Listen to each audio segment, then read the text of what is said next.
All right, welcome back to the Millionth show, ladies and gentlemen. Probably mostly gentlemen, but anyway, my name is James. I'm joined once again by Henry. How you doing, mate? You right? I'm doing pretty good actually. Like, I've wanted to review this film particularly since I've seen it for the first time recently, and Yeah. we haven't really talked about it much since in Yeah. preparation for this. Yeah, I'm buzzing for this one, man. Obviously, we're talking about Batman 1989. This is the second installment in our ranking review of the Batman franchise, all the films, feature-length cinema, live-action films of the Cape Crusader.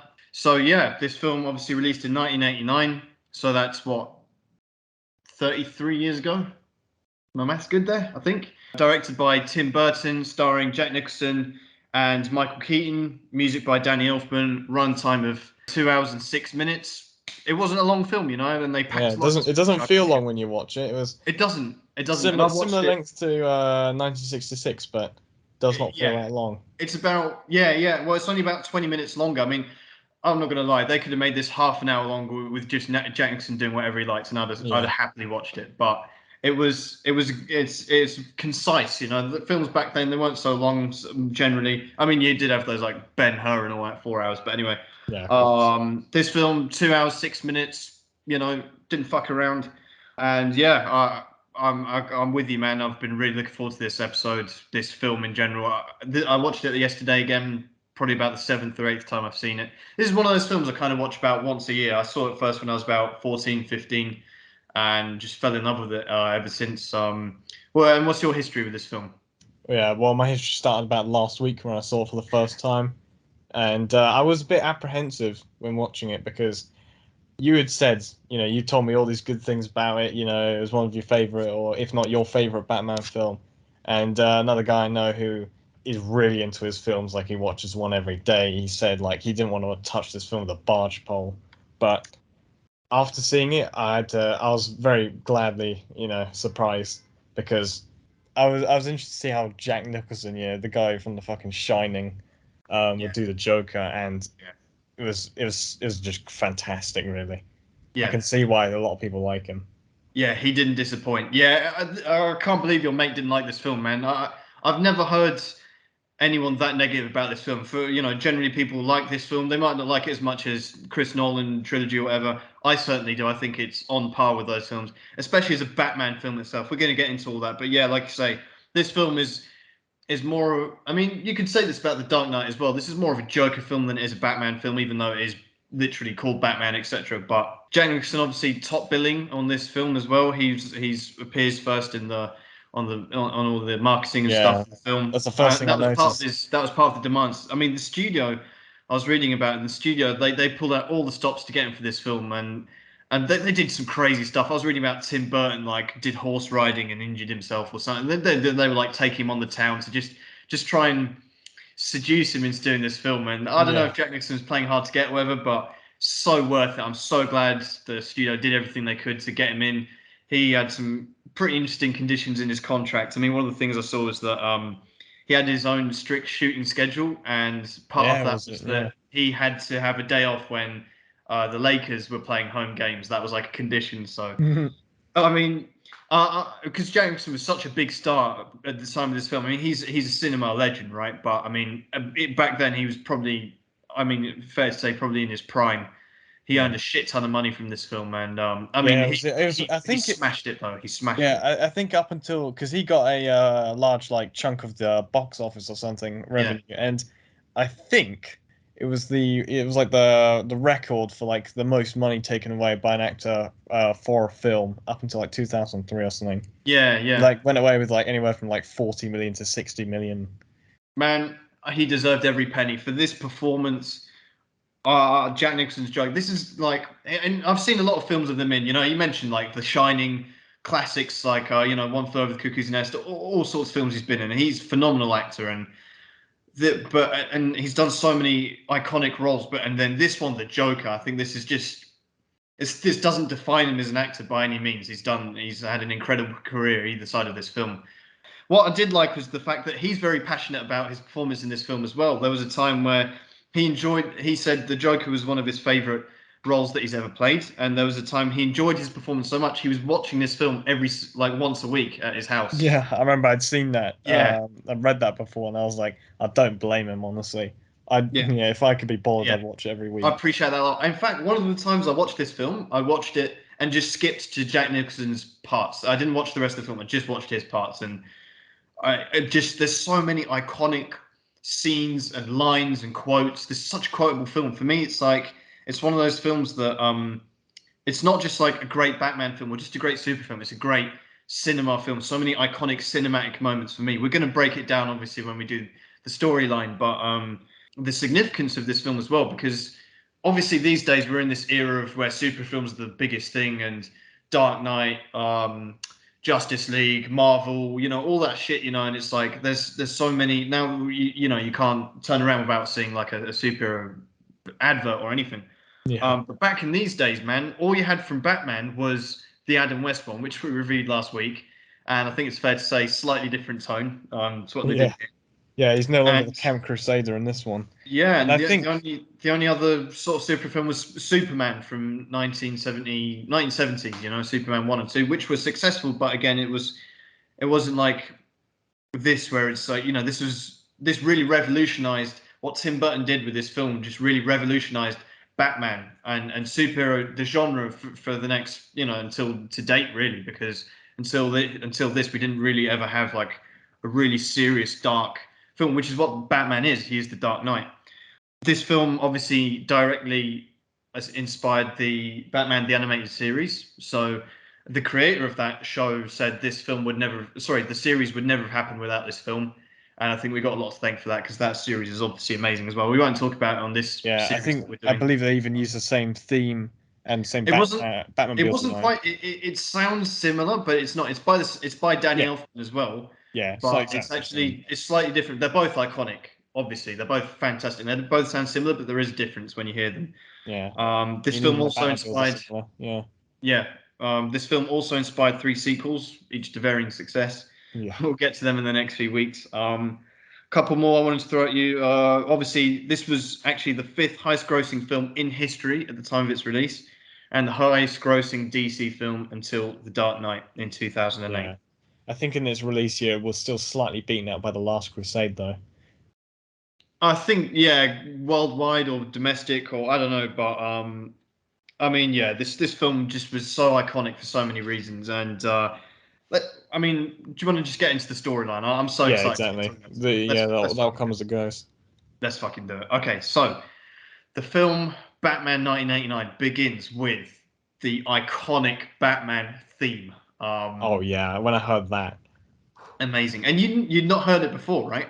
Well, I think I recognized it because the animated series' theme was similar. Similar, But yeah. when I heard it, it's just because I'd seen obviously the Batman 2022 recently, and I'd re-seen the Dark Knight Rises recently as well, and Dark Knight, but just none of the themes are like they didn't really top this because this one just sounds like so classic, so orchestral, Yeah. and I don't know, it's what I think it's like the most iconic Batman theme in my It's so opinion. Batman. I mean, part of this show is we will be ranking. Actually, let's do it now. Let's rank the Batman themes, because we've only got two so far. So we've got the classic Adam West 1960s Batman theme, and we've got this one. So I think this is going in number one.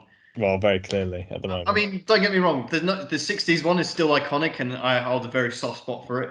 But I would not be surprised. And we're going to rank obviously the elements from last week as well for all the Batman films. There's a bunch of them, and I think this one will.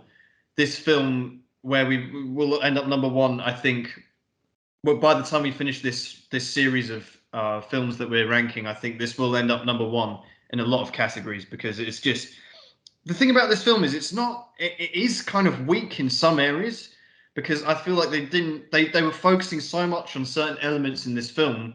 Some of the other things got left aside a little bit, and that kind of shows sometimes within the film. But I think the things they did focus on, they did exceptionally well, and that is why there's so many iconic moments. And there's some things that we'll get to which kind of don't hold up as well, especially compared to other iterations of Batman. But I think for this one, the theme's got yeah, a number one, and I wouldn't be surprised if it ends up there. I mean, we do have some other good ones that we'll come to, but this one, for sure. I mean, yeah. And yeah, the whole thing is like while they're playing the theme, they're just circling around a really big version of the Batman logo they did for this film, like a huge metal one. So fucking cool, man.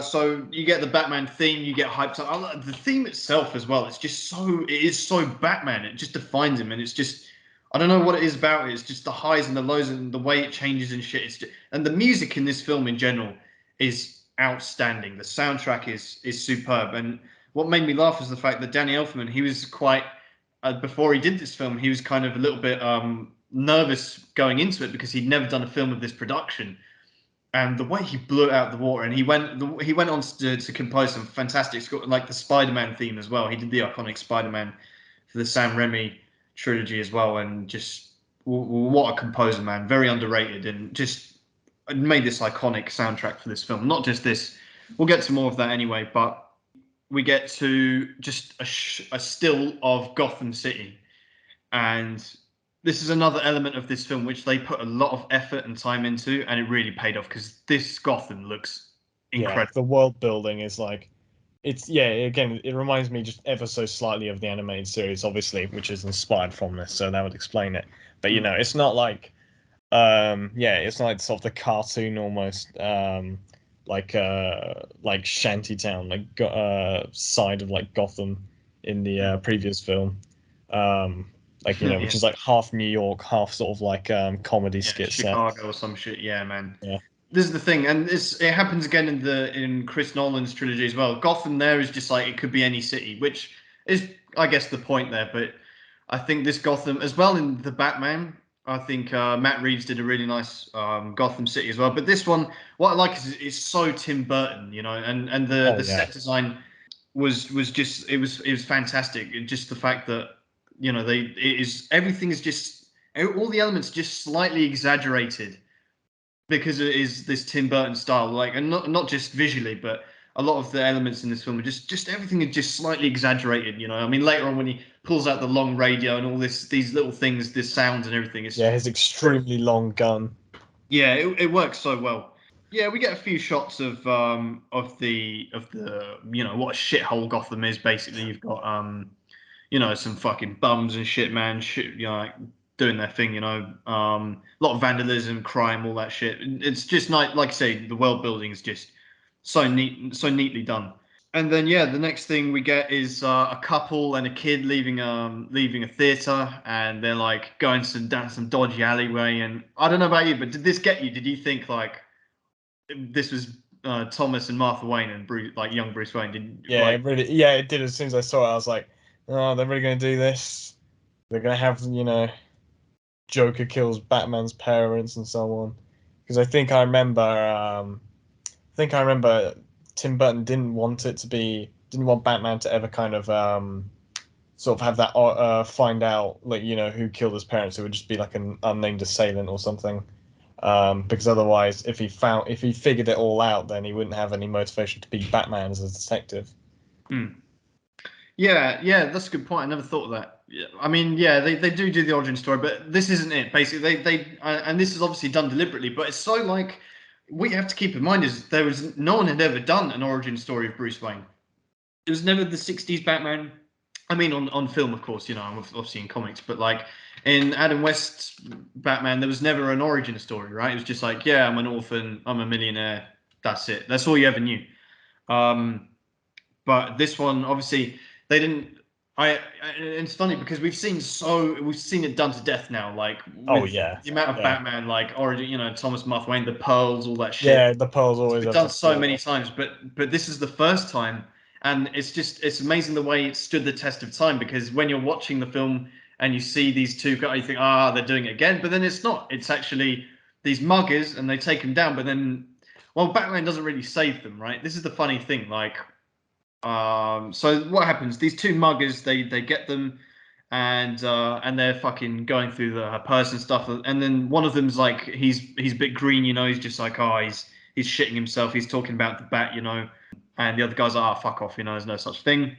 And Batman shows up, obviously, and beats the shit out of him. Although, firstly, he gets shot and he falls down, which I thought looked a little bit silly. Yeah, it was but I think it's the point. So it's like they shoot him, they think, we got him, and then he just stands up again. They shit themselves, Yeah, it demonstrates, Batman's might as well be the Terminator at this point. Can't just shoot Pretty, him, Adam, yeah, if this was Adam West, he'd just die immediately, but not no much chance. Keaton. Yeah, but this is like they did this so carefully because obviously there was a little bit of controversy coming into this film, like well in the pre-production stage because of the names associated with the film. Because obviously Michael Keaton was mostly a comedy actor. That was his CV before coming to this film, and so when he was cast, it was obviously controversial, and because everyone thought it was going to be like another comedy sort of unserious Adam West style portrayal.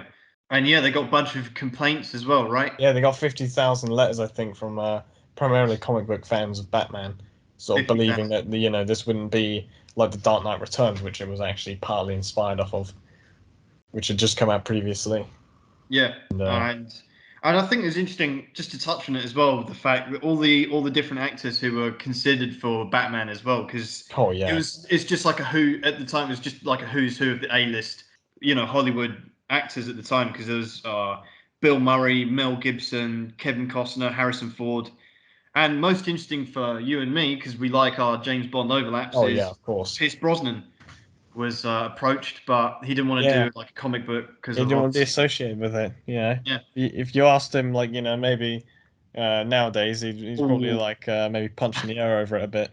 Well, this is the thing. Nowadays, it's like the pinnacle of an actor's career to be in a superhero film. That's what it's just like ticking a box basically. Whereas back then, it was very much like Stunt. something that wasn't. This was the first superhero film to win an Oscar as well. Which one did it win? It was it set design? So I don't know. I would have assumed it was something to do with Jack Nicholson. No, it wasn't. No, it should have been. He wasn't even nominated. This film was only nominated for one Oscar, and it won it. To be fair, basically, this was the first super, and they did submit. And I would like to know, by the way, who did win, like, or who was even nominated for Best Actor that wasn't Jack Nicholson, because like there was so many Oscar-winning worthy elements in this film, like the costume design, the set design, the cinematography, the music. Jack Nicholson, even his best film, man. I can't remember what came out in 1989 that blew this out. Well, obviously, The Last Crusade won a few Oscars, I think. I mean, but it still did a very pioneering thing in winning that Oscar because it was the first film to do so. Sorry, Batman film to do so until The Dark Knight as well, which obviously won too. It won, by the way, the Oscar for best decoration, best art direction. So Oh, obviously of course. I mean, for Gotham it's City and all just that, I think it's well just deserved. so it's just so iconic. Like the way that it's just done, like the way the scenery and sort of the props and everything. It's just kind of, I mean, Tim Burton's like style really just shows through this film, and you can kind of just tell by so many things, even the way that Jack Nicholson's Joker is dressed, and Mm. just yeah, like you said, the slightly exaggerated elements as well. Yeah. Just it just brings it to life, and Yeah. I think that sort of style kind of makes it kind of which it makes it why you can still see it today, and it's just it pops out a bit more. Yeah, it's timeless for me as well. This is why I'm so glad that Tim Burton did this film because he wasn't even a comic book fan or anything, right? But I saw that he had dyslexia and he couldn't read comic books for that reason. The only one that he could read that he really enjoyed was The Killing Joke, which obviously inspired this film a lot. And I'm so glad that he did this because it really was like the right man at the right time. That Tim Burton, with his very distinct and unique style of the way he does films, really shone through and was just perfect for what the Batman needed at the time in terms of everyone's sort of public perception of this character. And the way that he executed his vision was just phenomenal. Because it could have been anyone else. I mean, we just rattled through the names of actors that could have played Batman that were considered for it. There was also the director was nearly Guy Hamilton, who directed 4 James Bond films. Again, another Bond overlap. We love him here. While we're on the subject as well, I think it's worth mentioning about the Joker as well, because obviously Jack Nicholson was always the studio's number one choice, and I think he was on their list for he was the number one choice for years, right? Like six or Oh seven yeah, of years they were course, it's like like pursuing him. the man they wanted. Yeah. He Um. had some interesting cast choices for him for the Joker as well, wasn't it? Sorry.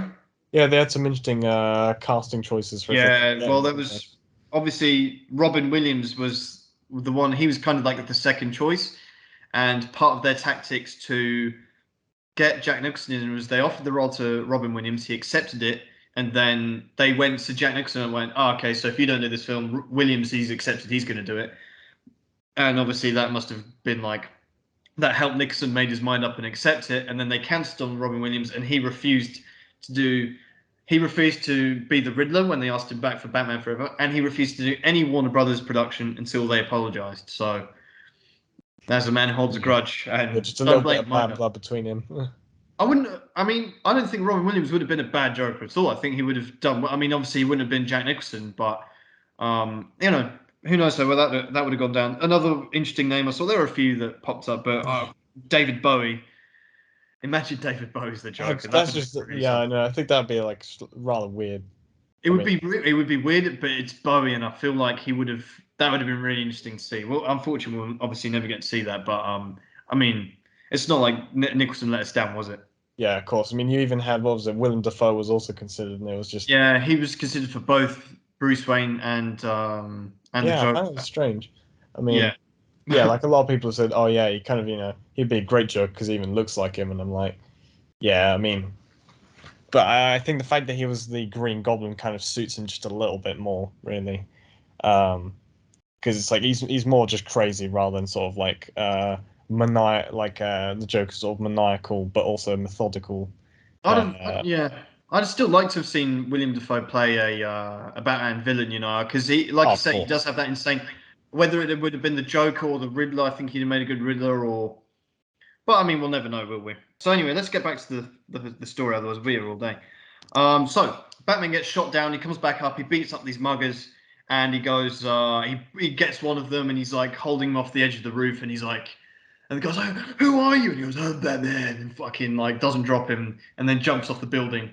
And I think that really just sets it up for literally. Oh, yeah. He establishes he knows exactly who he is, I love it.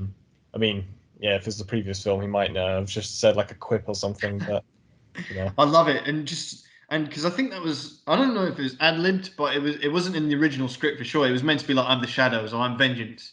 Which obviously Robert Pattinson does 30 years later, but I think it was Keaton's idea to go, I'm Batman. It was also Keaton's idea to lower Batman's voice. Because otherwise, he said it'd be, what was it? He thought it'd be way too easy to tell who Bruce Wayne was, that he was Batman.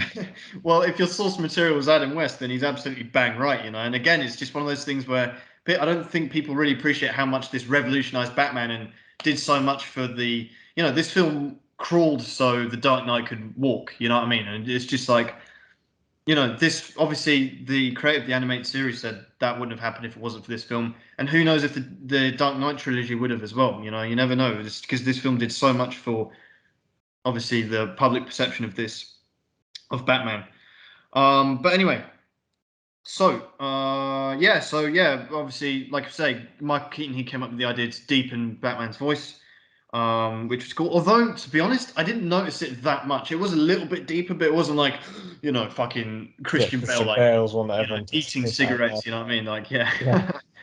But anyway, so he jumps off the building, and then we cut to Harvey Dent, Gordon, and the mayor at this press conference, and they're like, we're going to clean up the shit in the city. We're going to take down Carl Grissom, who's this character they invented for this film. It was originally going to be Rupert Thorne, but they just went with their own creation in the end, in Carl Grissom. And Bruce Wayne is obviously meant to be at this conference, but he's not. And anyway, then we cut to Jack Nicholson, pre-Joker. So he's just being himself pretty much as this sort of mobster gangster. And he's there chilling. He's watching the news, right? He's watching Dent and Gordon say this shit, and he's like, I'm the shit, like he's got this girl as well, Alicia, right?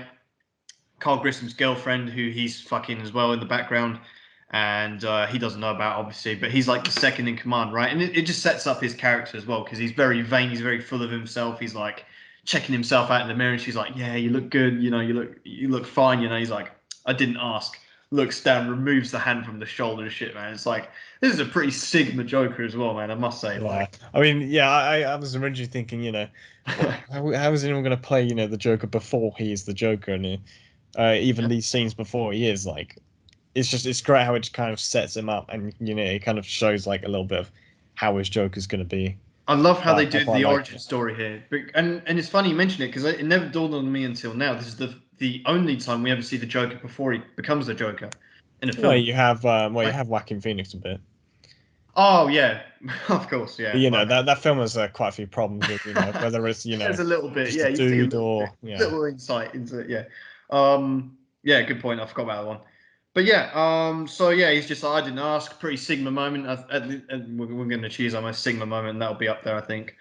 Anyway, so then yeah, we cut to the mug is being wheeled away, and this corrupt police officer Eckhart is there, and he's like, yeah, fucking take him away. This Batman's bullshit, you know. And this is the funny thing for me about this film. This is one thing that just slightly didn't work for me because the whole point of this film, this is kind of Batman's first kind of mission, right? Hasn't really shown himself to Gotham yet publicly. He does at the end of the film, but for the beginning, so he's just a rumor at the moment, which doesn't really add up for me because he's got the Batwing and the Batmobile and all his gadgets. Everything's already Saul ready. would have seen that flying through the sky at some point. Yeah, and I feel like I feel like what has this Batman been doing? What's Yeah, Bruce Wayne been doing for the was last that 10 years? He's got everything ready. He's like, okay, well, it's like and it's like I don't know. He's like going through a midlife crisis, and he's like, yeah, I'm gonna do all the shit. I'm gonna get all the equipment. Everything's gonna be ready. I'm just gonna, and then never actually follows through with it. yeah, it's like there's no way he didn't trip a few like speed cameras on that thing. That's Like, what I mean, man. Like he has everything ready. He's all geared up. He's got everything there, and he's just like waiting for the right moment. I don't know. But anyway, Knox arrives. So this guy, this character he arrives. He's like this annoying journalist type, and he's like, yeah, Eckhart. Well, he's basically obsessed with Batman. He's trying to bring this Batman story to life. Everyone thinks he's full of shit. And anyway, he fucks off. And then Eckhart goes around the corner of this dodgy alleyway, and he meets Jack Nicholson, and they have a little standoff, and they fucking hate each other. And Joker pushes him. Eckhart pulls a gun. Bob pulls a gun behind Joker, and he's like, "Oh, think about the future. I'm going to be number one soon." And they do a little bit of, and fucking they give Eckhart a brown envelope. That is just obviously showcasing how dirty the police are. Eckhart calls him a psycho, like you're a nut job, all this shit. So a little bit of like trying to. I don't know if for you, if Jack Nicholson came across as like insane, like or unstable. I mean, they make an effort of making like, yeah, he's mentally unstable. He was so when he becomes the Joker, it's not such a surprise in that sense. But I don't know. It I just seems mean, like a guy he's desperate to be number one, right? More than like oh being a yeah, psycho. he's definitely egotistical and a bit arrogant, but I don't Yeah, feel it shows him as like kind of like mentally not all there. he doesn't really Uh, do anything psychotic, right? yeah, he's not like, I mean, yeah, it's probably the as it back then, it was the chemicals that did it, not society or anything. Yeah. So anyway, then we cut to the mayor. He wants this parade for Gotham's 200th anniversary. This is kind of what the plot ends up hinging on a little bit. And then we cut back to this office, the journalist, the newspaper place, where Knox is there. Everyone's taking the piss out of him about this Batman. Really cool moment here is when he gets handed a picture of Batman, like a drawing, which Bob Kane wrote. Bob Kane, obviously the creator of Batman, and he was actually meant to have like a cameo in this film, but he got ill unfortunately on the day of filming. But that would have been Oh, his that's kind a of like shame. Stan Lee before Stan Lee, right? Yeah, And exactly. unfortunately didn't work out for him, but he did get the sketch, and you see his signature. If you pay attention, it says Bob Kane there, which is pretty cool. And he was actually hired as a consultant on this film, which I think was great because Yeah, good obviously idea. it doesn't get better than having the creator of Batman there, because obviously Burton and some of the others working on this film weren't really comic book fans. So obviously you have the guy himself there. I think that obviously did this film a lot of favors. But anyway, so Knox is there and he sees a nice pair of legs there. He sees Kim Basinger, and this is when Vicky Vale gets revealed to us. He's like, "Hello, legs," and she's there and kind of introducing her character. I actually thought, until I did my research for this film, I thought she was like just a love interest they conjured out of thin air, but she was actually from the comics as well, which was pretty cool actually. Obviously, she's like this Lois Lane type. It's just like copy and paste from Oh Superman. yeah, of course. That's one of the things I felt a little bit when watching this film. Like, especially for some reason, Bruce Wayne as well. Like, those two kind of made me feel like I was watching one of the '70s Superman films for some reason. Don't know what it was. It's just maybe it's just the fact that it was filmed at that sort of similar-ish sort of time frame. Maybe. We don't get to Bruce Wayne yet though, because we go back to Grissom's HQ, and they're like, Yeah. oh, this fucking, what are they talking about? They're talking about Harvey Dent and the mayor. They're like, yeah, they're onto us. They're gonna fuck us up. And Jack Nicholson's like, well, you know what we should do? We should, we should fuck up that factory, and we'll just, write off his insurance. And Grissom's like, yeah, great idea, mate. And while they're having this conversation, Alicia comes up, and Carl Grissom is like, yeah, what's up, sugar bumps, da da da. And then he sees Jack Nicholson make eye contact with her and shit, and he's like, yeah, they're fucking, man. I'm gonna fuck this guy up. So he's like, yeah, Jack Nicholson, you gotta go and you gotta take care of this personally. I want you. You're my number one guy. And Oh yeah. I love that. I love that. It's just like, he's like, yeah, Yeah, fuck you. I'm gonna get you killed, man. literally. So he sends him off on his way, and then he rings up Eckhart, and he's basically gonna double cross him. And then we cut to Bruce Wayne's fundraiser. And this is where we start getting some of the characters introduced. We see Alfred for the first time. I'm not really a big fan of this Alfred, to be honest. I mean, he's okay, but I mean, he's just a little bit. Yeah, He's if I'm very. being if I'm being honest, I barely remember Alfred from this. This is the thing. He's very, and same with Gordon. And what's funny is that Alfred and Gordon, the actors for them, are the only ones that appear in each of the three sequels for this film. So of these four films, the Burton Schumacher films, they're the only recurring actors actually. And they're the least noteworthy as well. Yeah, they like almost fade into the background a bit. Yeah, they're very, very much on the side. Like this is one of the things where they put so much focus on certain things and then they didn't. And this is why probably most people like Nolan films better, etc. Because obviously they put a lot of effort into Commissioner Gordon and Michael Caine's Alfred, etc. But anyway, yeah. So this Alfred, he's just there.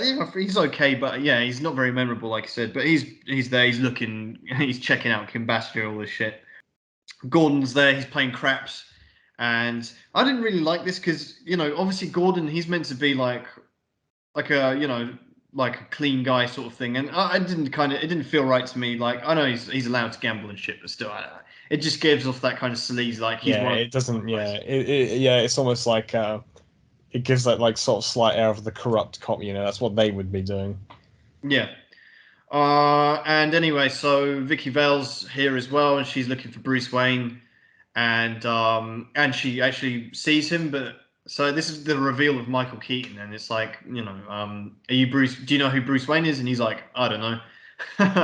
I don't know why he lied or whatever, but it's like, yeah, it's like, come on, you would know who it is. Like, if you're meeting Elon Musk or something. Well, yeah. First of all, Bruce Wayne is a fucking billionaire, right? Everyone should know who this guy is. Yeah, and then by this, is he a billionaire by this point? Is he just multi-millionaire? And she's meant to be an investigative journalist, or whatever, like photographer. It doesn't really, but like you think she would know who Bruce Wayne. I know she's new in town and shit in this film, but still. Yeah. And then I don't really understand why he doesn't go, yeah, I'm Bruce Wayne. You want to fuck, whatever. But yeah, your own fundraiser as well, like. Yeah. Anyway. Like who you fooling?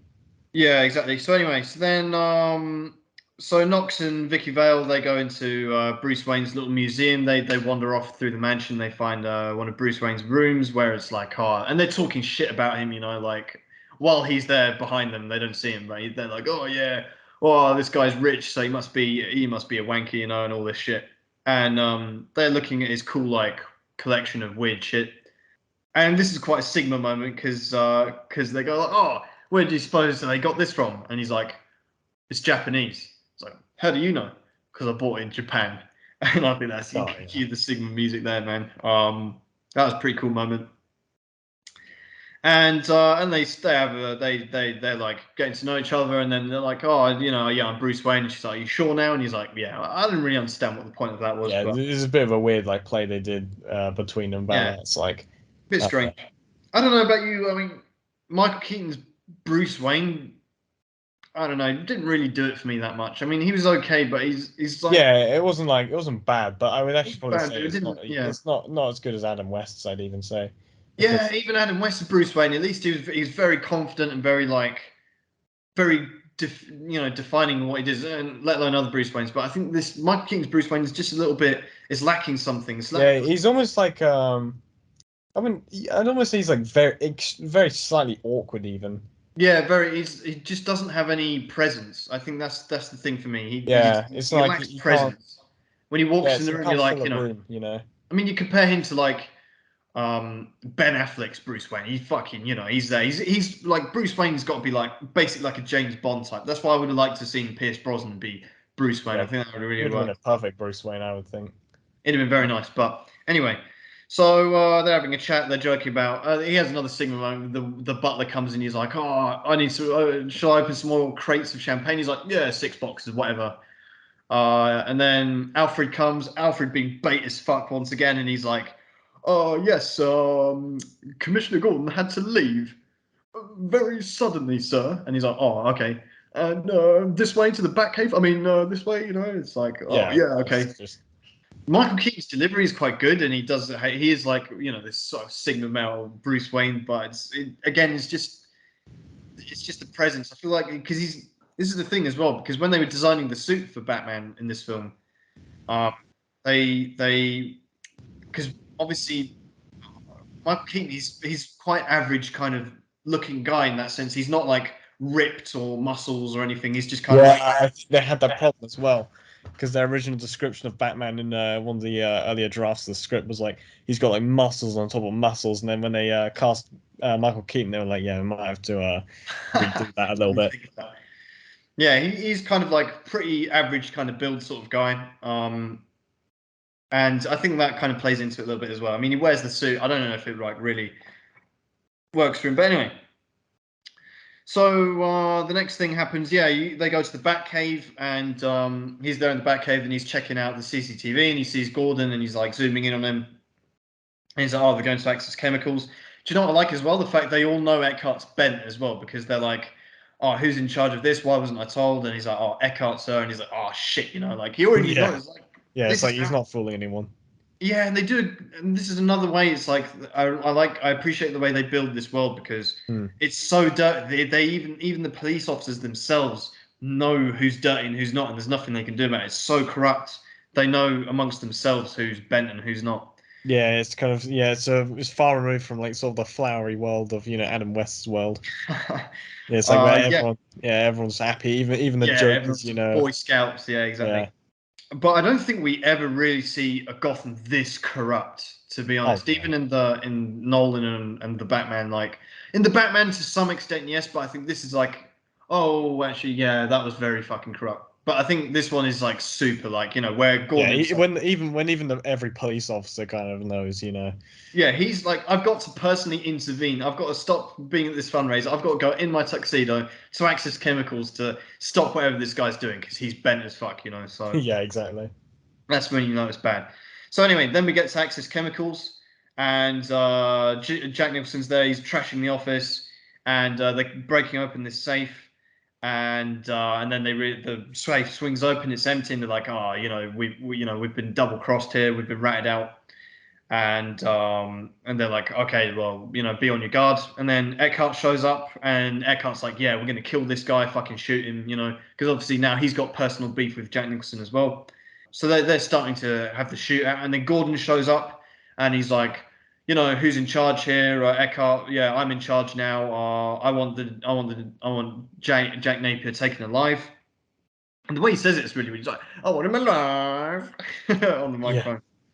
But anyway, so then you get a pretty cool little like shootout going on here, and obviously the Batman shows up, and he saves Joker. There's a cool scene because Joker's about to escape, and then he sees Gordon, so he's like, yeah, I might as well take him out while I can. And then Batman swoops down, takes out the Joker, and then Bob comes up and he's like, oh, if you kill my mate Jack, I'm going to shoot Gordon. And he's like, oh, okay. So Batman backs off, and Joker's like, this is the first time Joker and obviously Batman meet, and he's like, oh, nice suit. Yeah, I like And that. It's just It's so cool. The acting from Nicholson is superb. Just his reactions and expressions and everything. Yeah, you just have to play off like just so nice.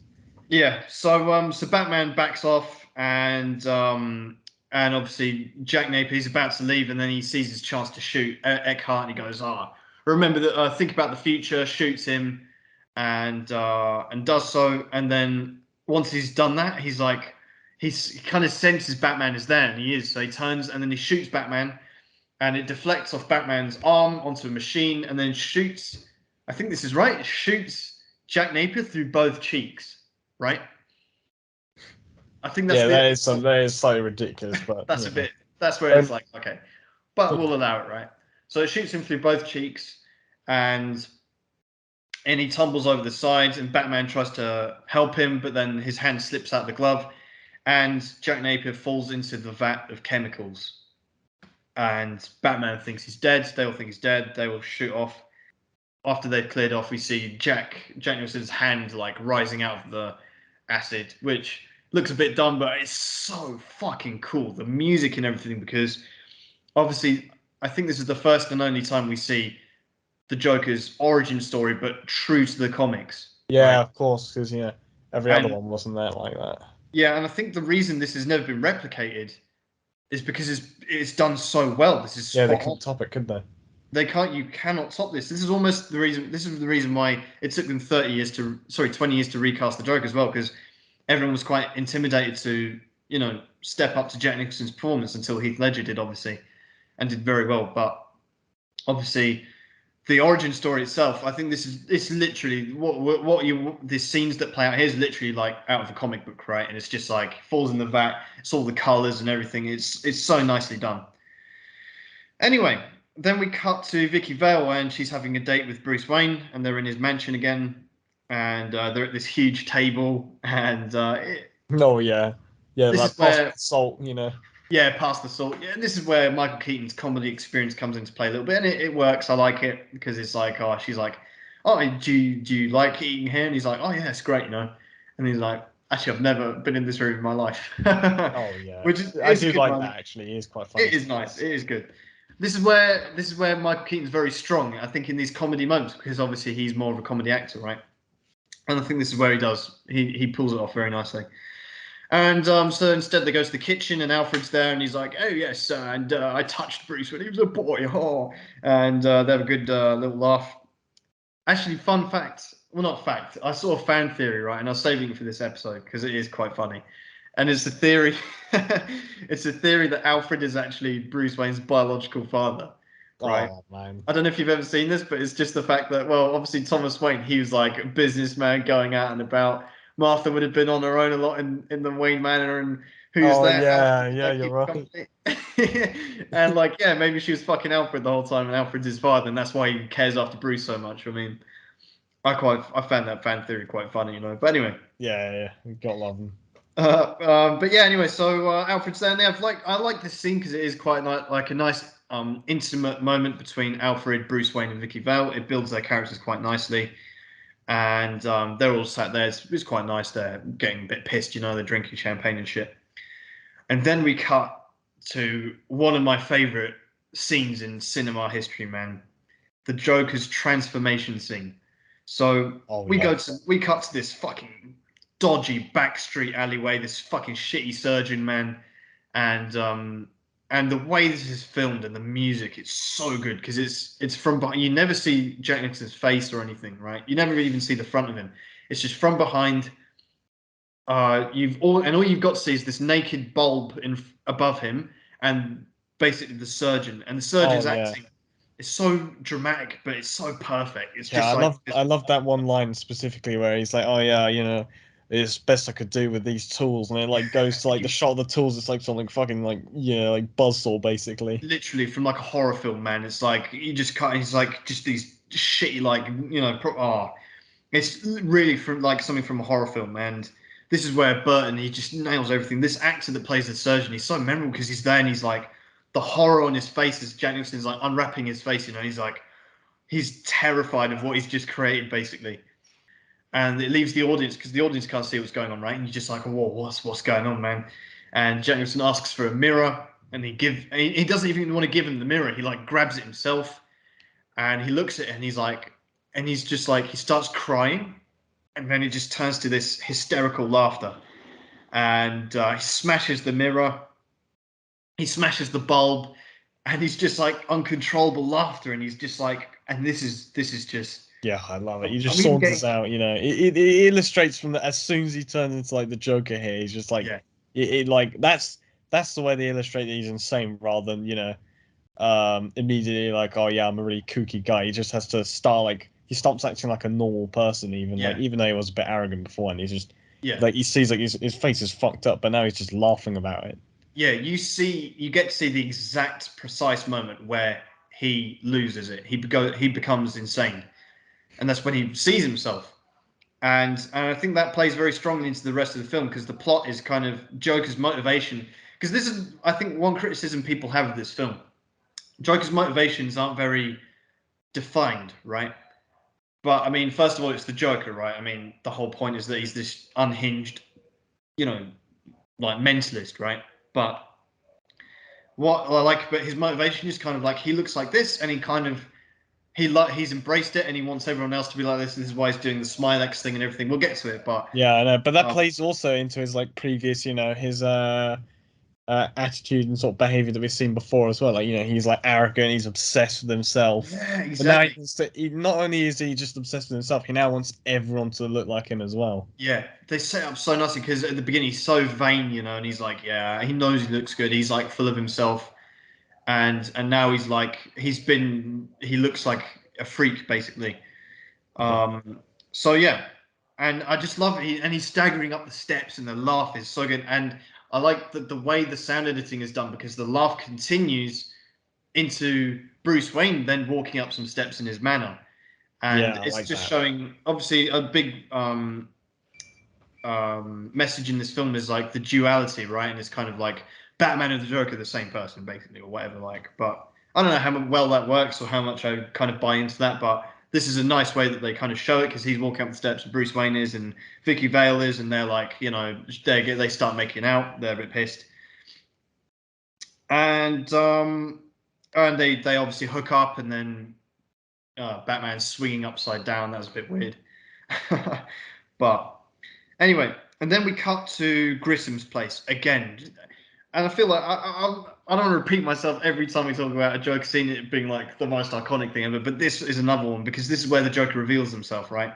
We go back to Grissom's HQ, which, by the way, is the most exaggerated thing. I love the way that Oh they yeah. earlier when you first see it, there's like the camera going up the building. It's just like the tallest building in the world, but Yeah, it's like got a million flights of I love stairs it. and everything. I love it. It just plays into that exaggerated nature of this Yeah, Gotham. was it like as like I think in the actual meeting room with them all like the camera pan just got like a really long table of like like stereotypical Yeah, gangster looking people and it's I just love it. I really like that. I love it. But before we get there, yeah, so we get back to Grissom. He's just had a shower, and he's wearing this massive leather robe, and he's pouring himself a bottle of whiskey. He's like, "Yeah, well, Jack Nicholson's out of the picture. I'm running this shit, no worries." And then he hears the lift coming up, and he's like, "Oh, is that you, Sugar Bumps?" He thinks it's Alicia. Turns around, and it's like this shadowed silhouette, right? And it's like, no, it's me, Sugar Bumps, whatever. And he's like, I need, and Grissom shits himself. He's like, oh, Jack, you're alive. Oh, I'm so glad. I totally didn't double cross you, like, um, and then Jack Nicholson, I love this line where he's like, you set me up over a woman. A woman. He's so angry that someone would set him up over a woman. I think again, Sigma moment, Sigma little quote there, but it's just like I love the way he has like he clenches his fist and he's so agitated that Yeah, this it he also got says reduced like to that. yeah, it also said something about him in like the way that he's not even necessarily most annoyed about the fact that he was set up. It's the fact that he feels like it was over something that what was So so like trivial. unimportant, like Yeah, for someone like him. yeah, exactly. I love that. I love that. And then Grissom's like, hey, he's fucked, he tries to get the gun and he's like, don't bother. And then he's like, oh, Jack, he loses it. He's like, you won't be worth spit, and then he's like, Jack, maybe we can cut a deal, and then and then he goes, Jack's dead, my friend. You can call me Joker. And as you can see, I'm a lot happier. And he just Oh. steps into the light as he says it, and then fucking shoots him, and you get the music, the circus music. And man, I do like that though, with the it's sort of like, it's so serious at the same time as also being like, they got something ridiculous going on in the background. Only Tim Burton could have pulled it off at this literally. point. It's just the insanity, and there's again the soundtrack and Danny Elfman's work on it as well. It's so good, and just the way you can call me Joker again. It's just these great one-liner reveals. The way they pull them off, the actors, is so well done, because you had Michael Keaton earlier, I'm Batman, and then you can call me Joker. It's so good, man. Yeah, then Joker sits down, he picks up a newspaper, and he's like, he sees that all the headlines are about Batman, and he's like, fuck Batman, they think he's a menace. Wait till they get a load of me. And Yeah, I like that. I like that how it's also like, his doesn't even necessarily hate Batman because he keeps ruining his plans. It's the fact that he's taking a spotlight off of him. Yeah, I'm more literally. important. He's so full of himself. It's just like he just hates Batman because he's being like he's taking, like you say, stealing a spotlight. And this particular frame is just my favorite, and it's actually the one I've used for the thumbnail of this video, because it's the first time you really get to have a good look at Jack Nicholson's Joker, and he's just there, and he's like, and you've got Gotham in the background as well, and he's just like, you can see him like he's just gone insane, and he's full makeup, the hair is perfect. It's just perfect. Anyway, then Wayne, then Vicky Vale wakes up, and Bruce Wayne's like telling him a bunch of porkies. He's like, yeah, fuck you now, I'm chucking you, like ejaculate and evacuate. I'm going out of town now. I don't want to see you again. Da da da. And she's like, oh really? And just the lies keep getting worse. So it's just like, yeah, no, I've got a meeting today. Actually, it's a business trip. Yeah, I'll be away for a few days. Blah blah blah. So she's calling bullshit, and she goes to Alfred. Alfred baits him out once again, because she's like, yeah, have a nice trip. And he's like, what trip? We're going to be here for ages. And she's like, oh, really? So Alfred fucks up Bruce Wayne there inadvertently. But anyway, and then Joker, he's there, and it cuts back to Joker, and Alicia comes up in the lift, and she faints seeing him, and he's like, oh. And then what happens next? Yes, we get to that iconic scene once again, where the Joker is there with the gangsters, right? Carl Grissom's associates, and Joker's wearing the skin-colored paint, and it's so because later on he wipes his forehead, right, and some of the skin paint comes off, and it shows white underneath. And this is, I don't know who got makeup Oscar over this film, man, but just for that alone, man, how did the way they achieved that? Because I was reading about it, the way they achieved to cover his face in white, and then again with a layer of skin toned paint, and it's like, how did they do that? And they soaked his handkerchief with alcohol so it would wipe off. Yeah, just one Amazing there stuff. as well. Amazing stuff. But anyway, so he's talking to all these gangsters, he's introducing himself, and he's like, yeah, Grissom's out of the picture now. I'm basically in charge. And one of the guys is like, why don't we hear this from Grissom? And what's that stupid grin on your face? And he's like, life's been good to me. And then the guy's like, what if we say no? And he's like, well, we'll just shake hands and that'll be it. And then we get one of the Joker's iconic trademark, gadgets, the Buzz handshake, and he fries this guy alive, man. And this is just, oh man, yeah, that scene.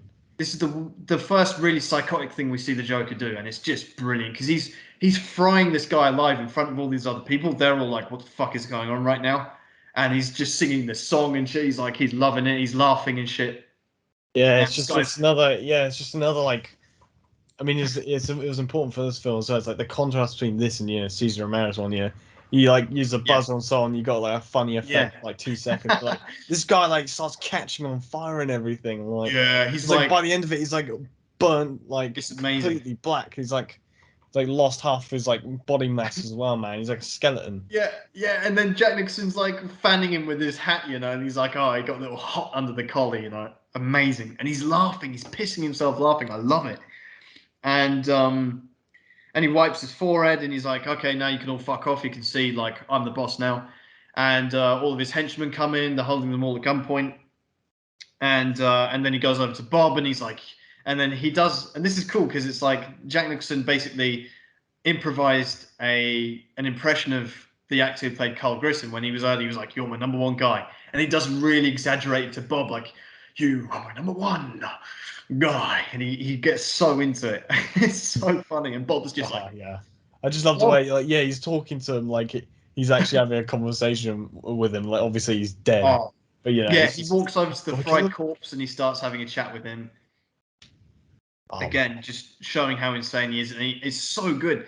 And the way it's filmed, because the camera's just facing Jack Nicholson walking around this corpse, and he's like, maybe we should give him some time to think it over. And he's like, "Oh, we should grease him now." Like, it's the corpse's idea, but he's talking to himself, but it's in so good. It's so good, man.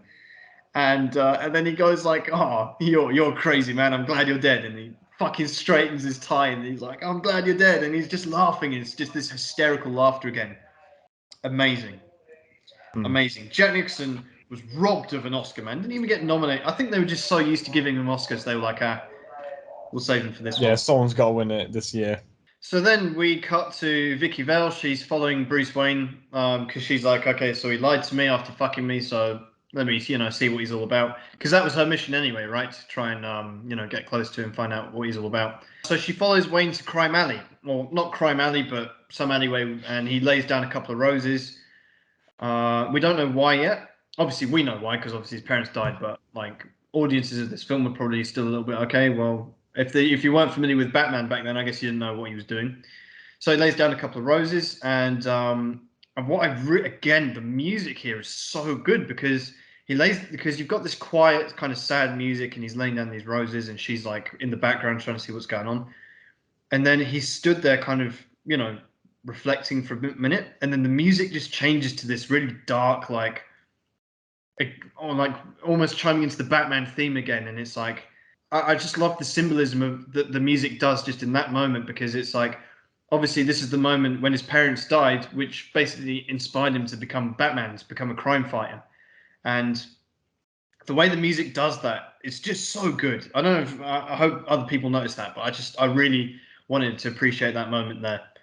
Yeah, I do like it when the person who is doing the music design and the composition kind of uses it in tandem with the scene to kind of almost add to the story a bit. Yeah, the music, the score is done just superb, man. Everything is spot on.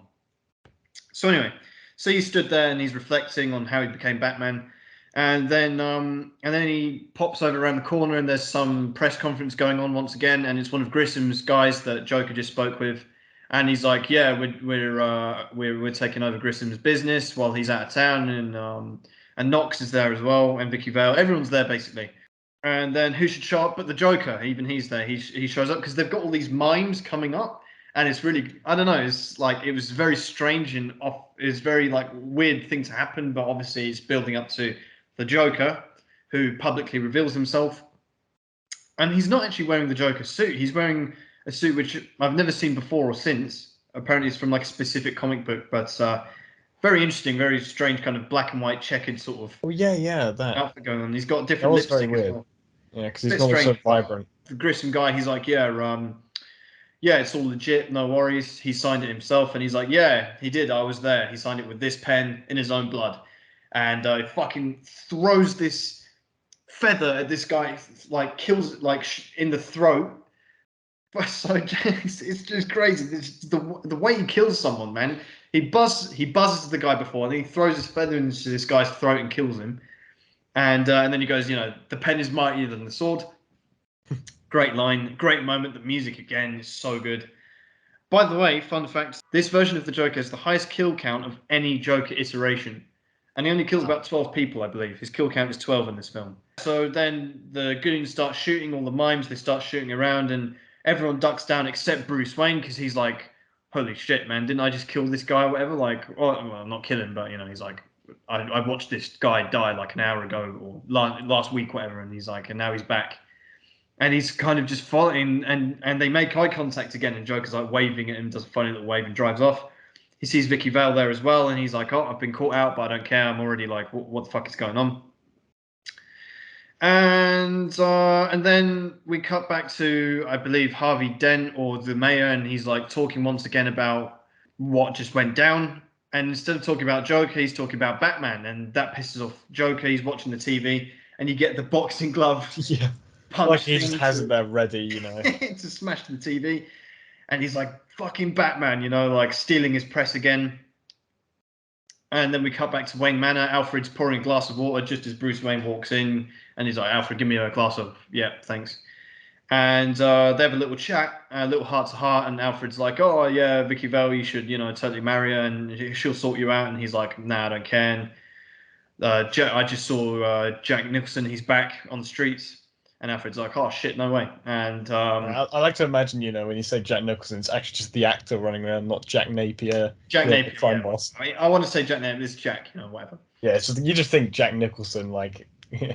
Yeah, fun facts about that actually, because up until this moment, Joker never had a origin name, right? So they kind of just conjured this one up from Jack Napier, because apparently Napier is like some old English medieval word for a joker or a fool, Oh, I like that. and it's also the name of the actor who played Alfred in the '60s Batman, Alan Napier. So little nod there, I suppose, as well. Anyway, so then he's like, "Yeah, Alfred, go and get me everything we know about this guy." And Alfred's like, "Yeah, sure thing, mate." But then just before he goes, "Yeah, Alfred, she's great, isn't she?" And he's like, "Yeah, she's like a solid 8 out of 10, like nice tits and everything." He's like, "Yeah, oh, well, you would, wouldn't you?" And he's like, "Oh yeah, for sure. I mean, I'm a bit old, but yeah." Then we get to Joker once again, and he's cutting out all these pictures and newspapers, and again just displaying how much he's lost it. And then he cuts out a picture of Vicky Vale that they took at the shooting earlier. And he's like, "Oh," and then he falls in love with her basically straight away, and he's dancing around. And then we cut to Axis Chemicals once again. It's up and running, and he goes, "This is just a cool moment." It's just these little moments, and they're just so good. Where he goes, the guy's like, this is basically the beginning of the Smilex thing, right? This is kind of the crux of the plot, where Joker's like, "Oh, are you shipping him?" And he's like, "Ship them all. We're gonna, take it over and everything, right?" And then we cut once again to the news, and it's like a news story, and they're talking about these models that have suddenly mysteriously died, and the presenter's talking about it, and they're like, "Yeah, this is terrible." And then one of the presenters starts like laughing hysterically, and the other one's like, "What the fuck are you laughing about? This is really laughing matter." And she loses it, and she's obviously been poisoned by this Joker toxic laughing gas, whatever, and then she obviously dies live on air, and then it cuts to this Joker advert, which is so funny. It's so Oh good. yeah, the way I love these like things in the film. It's so good. He's like, "Get your brand new Joker products," and he's like advertising it, and he's like, "This guy's been using brand X," It's like all these little moments. It's so good, man. And he's like, "Yeah, where do I get these fabulous products? Probably you've got them already, So it gives a little hint of how to get all this shit. It's just such a good advert. I love it. It's anyway. Bruce Wayne and Alfred are watching it, and they're like, "Huh, this guy's like, he's fucking shit up now. This is time for Batman to come out of his, to come and announce himself." And anyway, and then they're like, "Yeah." So Alfred gives him the file on Jack Napier, and he's like, "Oh, this guy is good at chemistry. He's, okay. So let me do a bit." This is cool because we get a little bit of detective work from Bruce Wayne here, which is pretty cool. Batman, after all, the world's greatest detective. So then we cut again. The next thing we see is some news presenters once again, and they're like without makeup this time, which is quite funny. They got like spots and stuff that look terrible. Yeah. And then we get back to, because obviously no one knows what is causing these deaths, so they're avoiding all this shit. They don't know if it's in the food or the fucking underarm deodorant and all this shit. And then what happens next? Yeah, Vicky Vale gets invited to a date by who she thinks is Bruce Wayne, and she calls up Bruce Wayne. She's like, "Yeah, I'm going to be late," and then he's like, "Wait, what?" Like, and then he's like, "Oh, something's wrong here."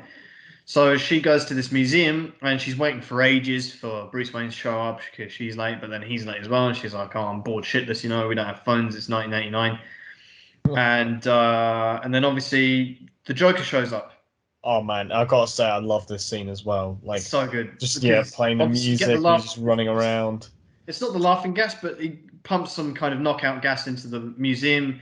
She gets a little mask, and then he kicks open the door, and this is where we get the first Prince song. I think it's Party Man, and this is amazing. Like you said, he's going around. They're trashing all the pictures. They're making their own arts, basically. That I like particularly when they're painting a statue in the Joker, kind of white skin, green hair, red lips, and all that. It's amazing. Just the imagery and the way it goes with the music. Now, I want to ask you, like the Prince music in this film, because we only hear two Prince songs in this film, right? And how did you feel about it? Because this is something that divides opinion. This is one of the things that definitely divides opinion about this film. And how did you feel about it, this Prince music? Because it did seem a bit strange, but it worked for me. I don't know. Well, I feel that I mean, obviously, it was a thing at the time, and some people feel like it kind of dates it a bit, but I didn't feel as much of a problem in that regard. But I do love the way that just this scene in particular, where he's walking around, he's got like a goon just to hold like the boom box to play it all out of, and Yeah. it's another one of those things where it's ridiculous, but it's serious at the same time, and Tim Burton pulls it off as well. It's just Yeah. like as soon as I saw that the guy walking, I was like, yeah, this is probably going to be very good. I mean, I can understand why someone wouldn't like it. If they feel like they hear something from like that's just so 80s and it's just. Yeah, that's true. But personally, I don't think it's really a problem. It's more of an asset, if anything. Yeah, I think it worked because I always have a thing. You have to really get it spot on when you're putting like a song, like an actual kind of real song that isn't part of the soundtrack, like into a film. And it's very easy to get wrong, basically. It's very easy to fuck that up. And some great examples, even within Batman itself, because you have, for example, fucking Suicide Squad, right? Yeah, the Which is Seven just Nation Army, man. When I it's heard that, I was terrible. like, You've what just the got a hell? whole playlist in Suicide Squad of just all these pop songs, and they're just all shit. None of them work. I hate that. That film alone would have been a lot better if they just didn't do that. But anyway, and then you've got, for example, in the Batman, they have Something in the Way, and that works perfectly. So it's a fine line. And I think this Prince one is the closest you can get, where it's like it really pushes it, but because it's Jack Nicholson, because it's Prince, who was obviously very big at the time. Although it was nearly going to be Michael Jackson. Jackson. He was, Yeah. yeah, he was originally going to do the romance songs, whatever. But Maybe people wouldn't have been. yeah, I wonder what people would have thought about the film if Michael Jackson had done the music. oh, well, who knows, man. I mean, for me, Prince is more of like Prince is a kind of like a budget Michael Jackson anyway, right? I mean, when I personally, this might sound very ignorant to Michael Jackson fans, but I like Michael Jackson. I'm kind of like a casual sort of fan of his. Obviously, like most people are, he's obviously a legend. And when I hear Prince, who I don't know so much about, it just sounds like Michael Jackson. He sounds like Michael Jackson to me. It's like kind of the same thing, basically, same kind of vibes, and even his music videos and stuff. He's kind of like, yeah, this is basically like Michael Jackson copycat, but it works. And anyway, so then we get to he's fucking up all these paintings, and he sees one which is like, the George Washington $1 bill, and he's like, makes a comment on that, and he sits down with Vicky Vale, and he uses a flamethrower like thing to light the candles. That was pretty cool. Again, just these over the top gadgets, which is so funny. It's so good. Yeah, it's like a whole play on the little clown tricks as well. Like the what's it called, the little flower that it's not like a water thing. It's like Right. he's made it That's horrific, it. Right. with the Exactly. acid. So anyway, so he gets a portfolio, and he's like, yeah, this is all shit, crap, crap, crap. And this one is good. And now I want you to photograph me and follow my journey while I, fuck people up.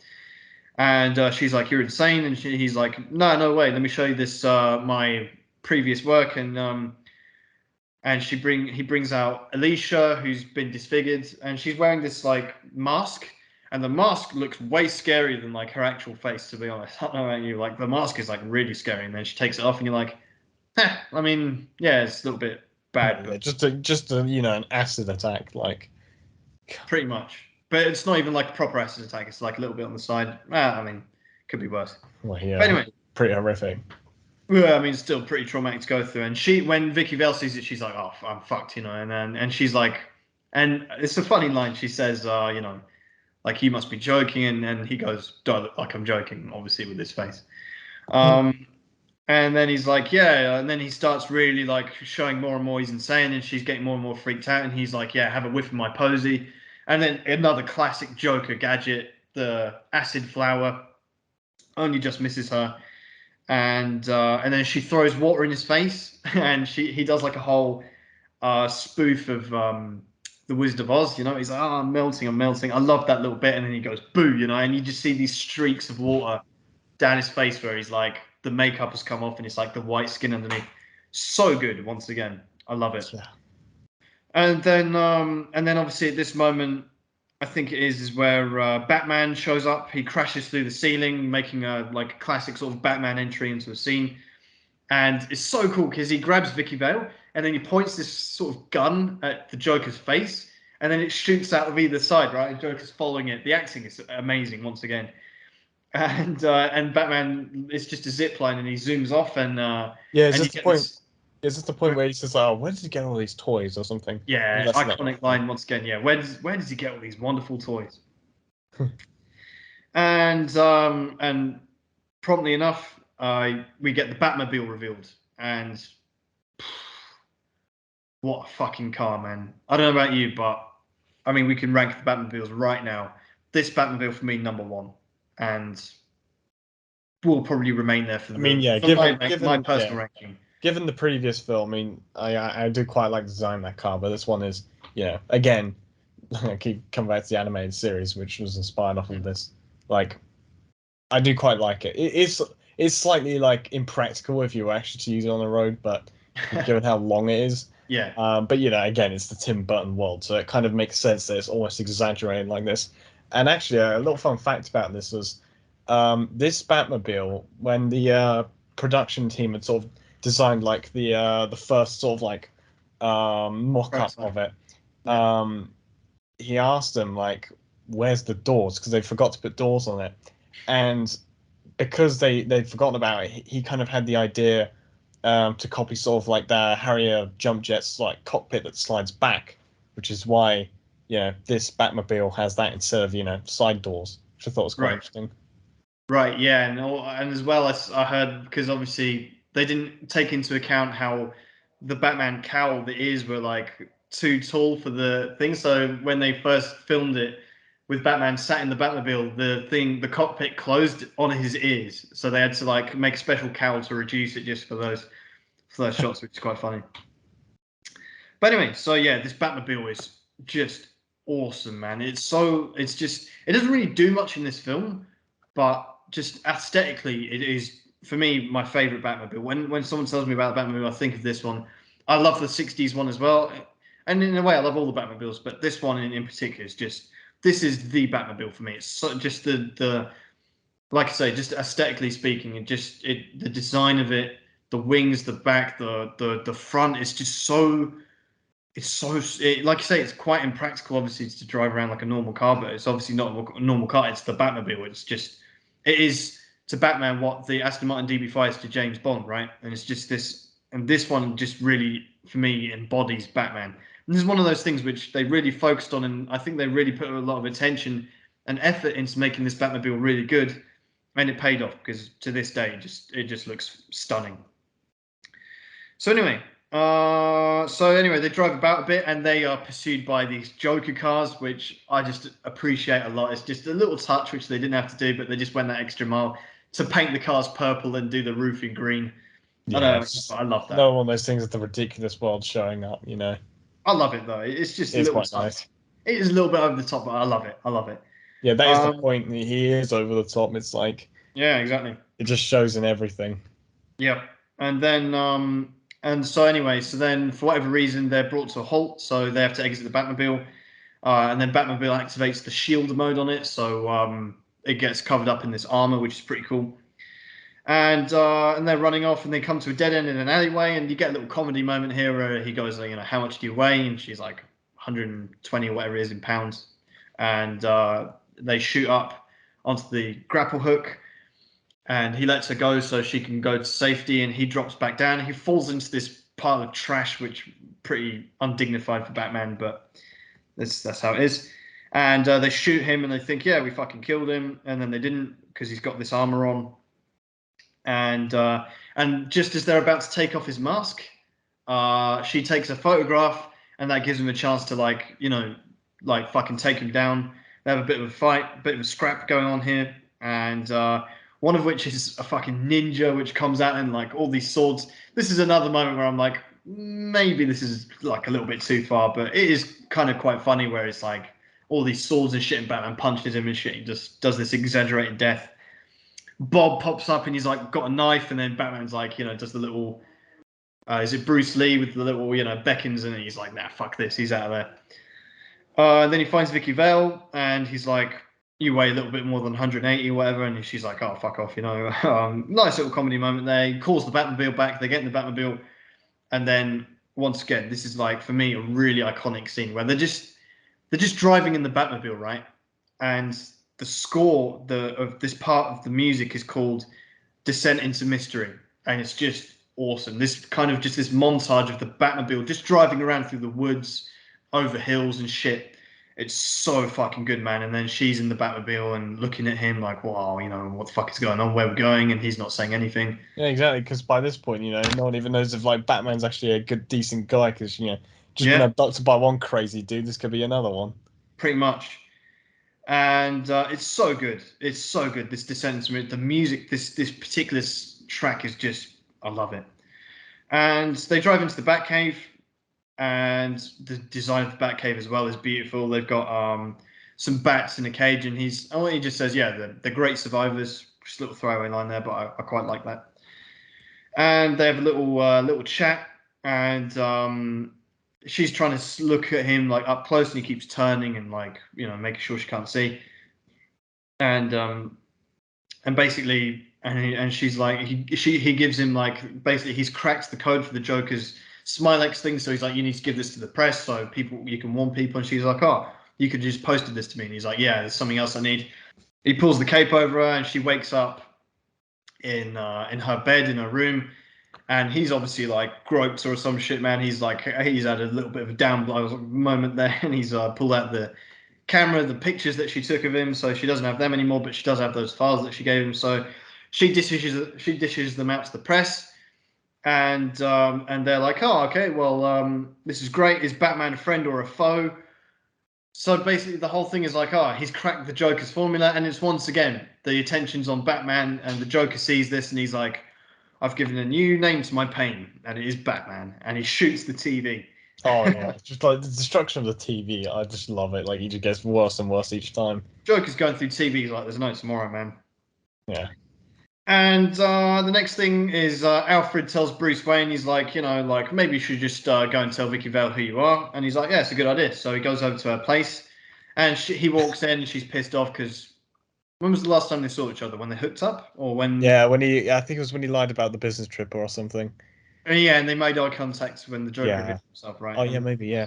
Because this is another like a chance for him to show off his like comedic acting, or actually even more so her, because I love the bit where it's like, yeah, I have a secret, and she's like, oh my god, you're married, and he's like, no. That was quite funny. I like that.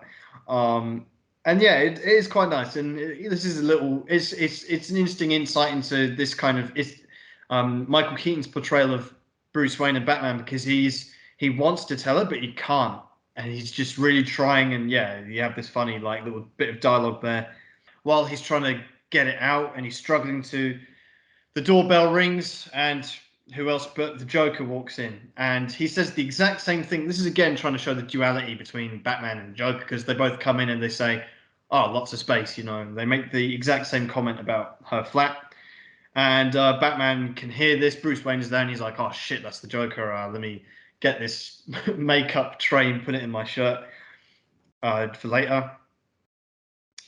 And Joker's going over to Vicky Vale, and he's like, yeah, I've just recently encountered a tragedy. Alicia threw herself out a window, and it's unclear whether or not he killed her or if she actually did commit suicide. Either way, he goes, he puts the mask on the mantelpiece, and he's like, another iconic line, to make an omelet, you have to break a few eggs. Smashes the mask, and he's like laughing and shit. And she's obviously terrified. And then Bruce Wayne pops up, and he's like, Oh, another rooster in the hen house. I like that line. And Wayne, I don't really understand this bit. To this day, I've read everything about this film and I don't really get it. But Bruce Wayne does this weird speech, which climaxes in him picking up a poker iron, and he goes, "Oh, let's get nuts." You want to get nuts. And I don't really know what he's trying to do, like provoke the Joker to do something, which he does. He shoots Bruce Wayne, but before doing so, he says, "Have you ever danced with the devil in the pale moonlight?" Which, for me, because this line gets repeated 3 times in the film, and they're trying to like do something with it, which doesn't work for me personally. This is one of the weaker moments, I think, because it's like you want to dance with the devil in the pale moonlight, and it's like, I don't know about you, but for me, it's just like, I don't know, it's just weird. Yeah, it does. It does. It's a bit of a strange thing that they repeat constantly. Yeah, well, not it's out of constantly, character. but it drops in a few times. Yeah, exactly, and it's kind of, again, it's like very important to the plot, right? Because of this, Batman works out that Joker killed his parents, but we'll get to that. So he says that, and then after he shot Bruce Wayne, he goes, never rub another man's rhubarb," which, again, Yeah, that line, man. it's a Just, funny line. and he could pull it off. Because obviously Jack Nicholson, he made this performance so his own. It's just like you can just imagine Tim Burton just letting the cameras run and just doesn't really give any direction to Jack Nicholson. Just do your thing. And there's these quotes, another rooster in the hen house, another rubber, another man's rhubarb. I love it. And he exits in a dramatic way. He's like blows a raspberry and all that, and it just ends with Vicky Vale opening up a box with a hand with dead flowers in it. Another Joker gag. I love it. And anyway, then we cut to Vicky Vale back at the newspaper place, Gotham Globe, I think it is, right? Yeah, something along those lines. Maybe it's inspired from the Daily Planet. Oh yeah. Well, anyway, so then we get Knox is there. By the way, how do you feel about this Knox character? We haven't really spoken about him, and I don't know, because the character himself is quite good, and he brings a bit of comic relief and everything, but I just think he wasn't really necessary in this film. He's just there to kind of, I don't know. Yeah, I mean, I guess if you're next to Jack Nicholson, then it's going to be a bit difficult. True, but I think he's just quite annoying to me whenever he's in. He could have been a bit more of a subtle character, but like with less of a role. But I don't know, he was okay. Oh, So anyway, Vicky Vale basically he shows her about his research on Bruce Wayne. He's like, yeah, he's fucked up, look what happened to him. And they see about his parents and shit, and she's like, oh fucking hell, that's why he laid down the roses. And it also cuts back to Bruce Wayne in the Batcave, and he has a little Vietnam flashback because he's thinking about what Joker said to him, and he's like, never have you ever danced with the devil in the pale moonlight? And when he's thinking about it, he realizes like, oh shit, man. He thinks back, he has a Vietnam flashback back to when his parents got shot, and he's like, and he remembers the killer then going, saying that exact same quote, and he's like, oh, so the Joker killed my parents. And I didn't like this, to be honest. Like, because first of all, it makes the Joker at least 20 years older than Bruce Wayne, which maybe he was in this film, but I never like that. I always think Bruce Wayne and Joker should be roughly the same age, but in this film, because of this moment, it makes him at least 20 years older, right? yeah, it's another problem they have with Joaquin Phoenix's one as well. So then and by the way, the actor for the young Joker is really good, man, because it's like this young Jack Nicholson, and he looks really good because Jack Nicholson's got quite a unique kind of face, but it works.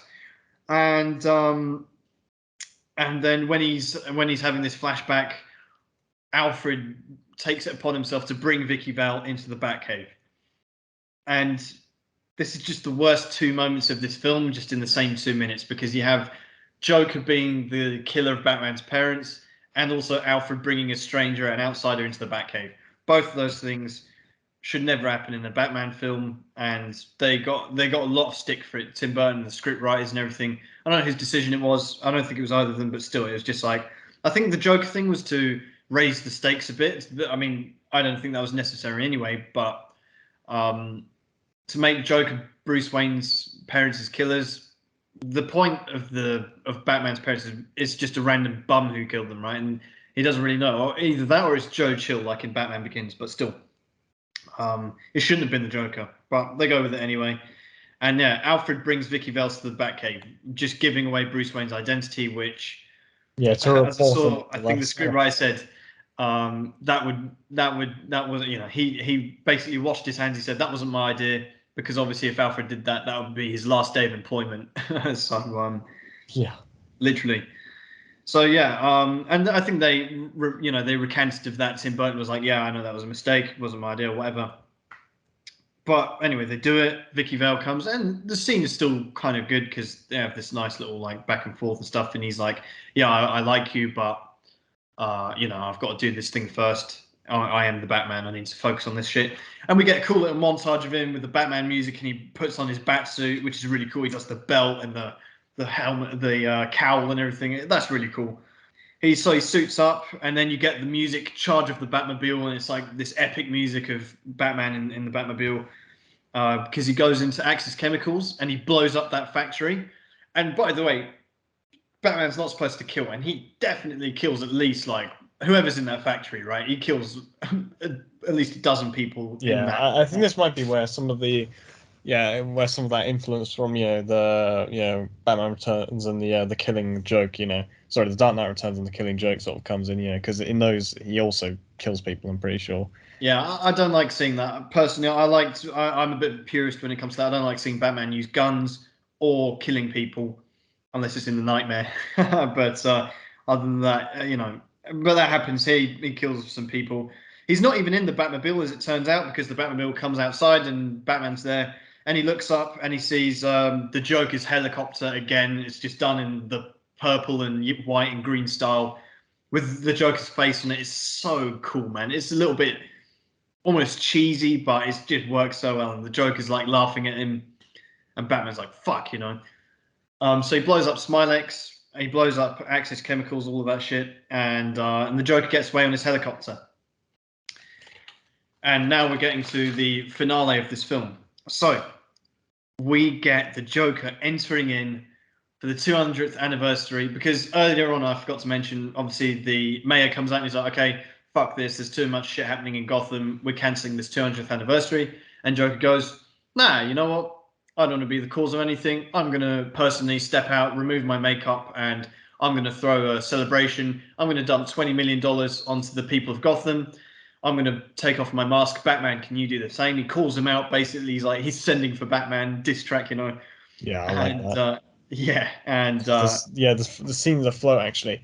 There's a oh, amazing. there's an interesting thing with this scene because apparently Mhm. in one of the early versions of the scripts, they were going to introduce Robin's parents as sort of like I think like trapeze artists or something that the Joker shoots, and then Robin gets introduced to the character either later in this film or later in another film. But Mhm. like with that kind of setup. But I think Tim Burton didn't want to use Robin at all in his films, so that's another thing that got cut from the film. That's a good call as well. Yeah, because originally when they were first thinking about this film, it was going to be Batman and Robin, and then it was like Robin was just going to be a cameo, and then it was Dick Grayson, and then they just scrapped it all together.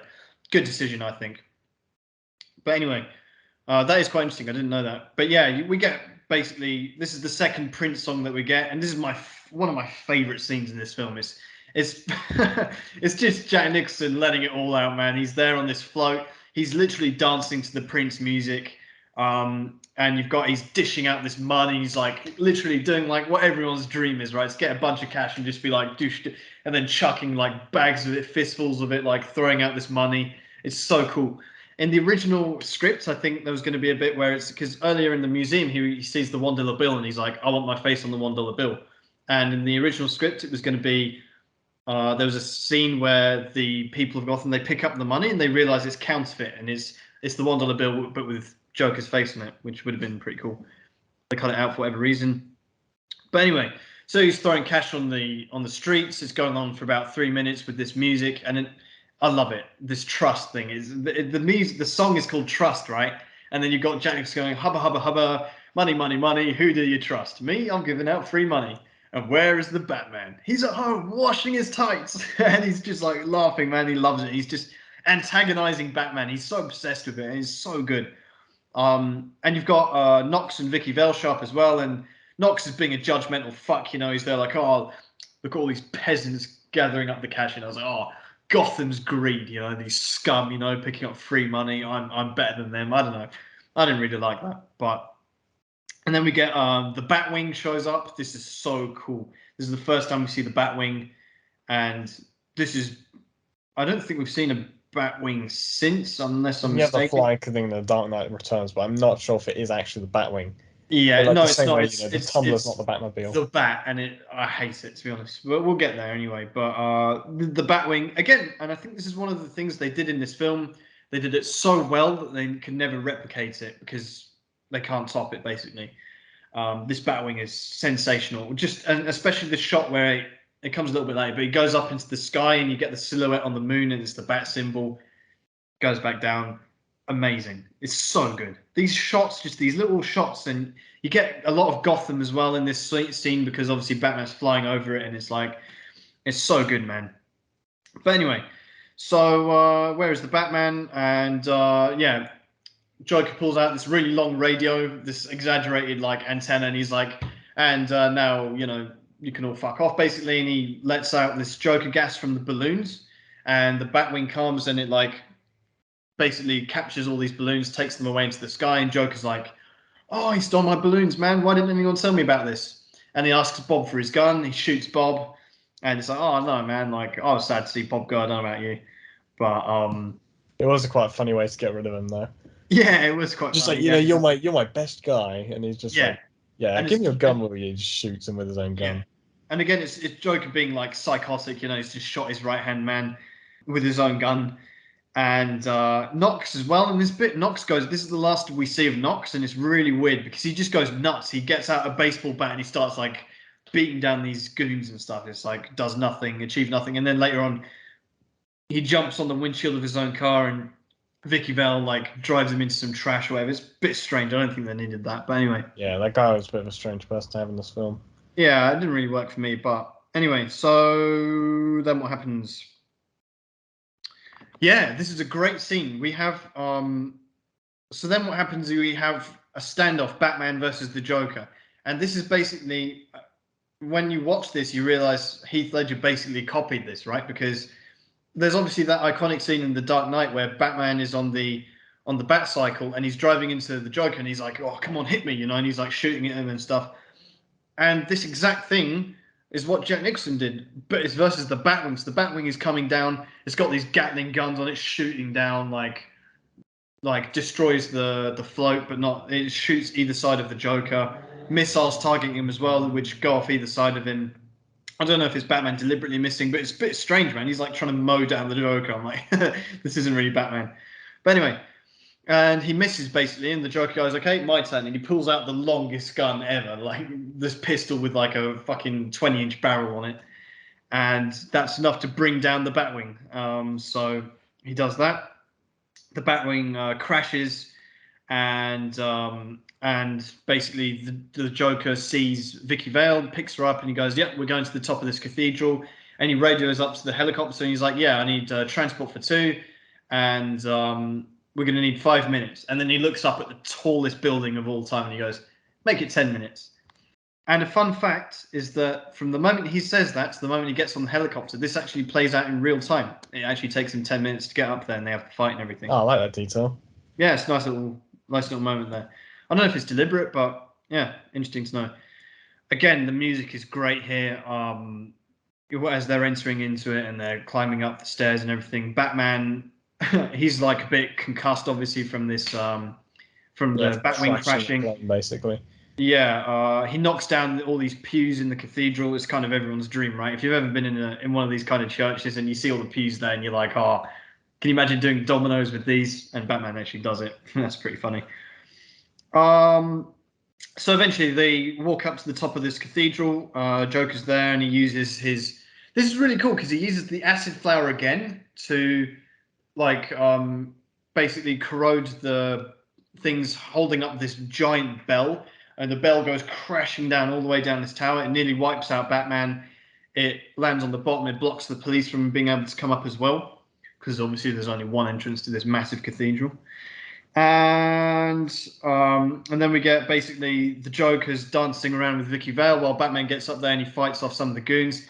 this fight scene, the action here isn't very good, I think, because obviously the batsuit itself is very stiff. Michael Keaton's movements in it are very stiff, so they're very limited with the actual action they could do in it. I think it works, although Batman outright kills someone by throwing him down this tower.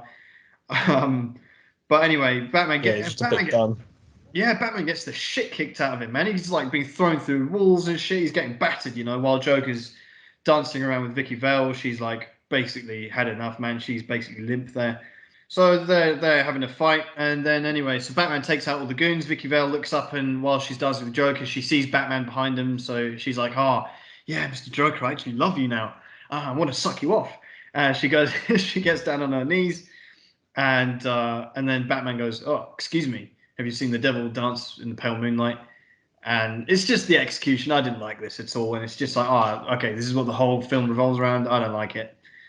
But anyway, he starts beating up Joker, punches him and shit. He's like fucking him up, and he's like, "Yeah, you killed my parents. I'm Bruce Wayne." Like, what the fuck, like basically revealing who he is.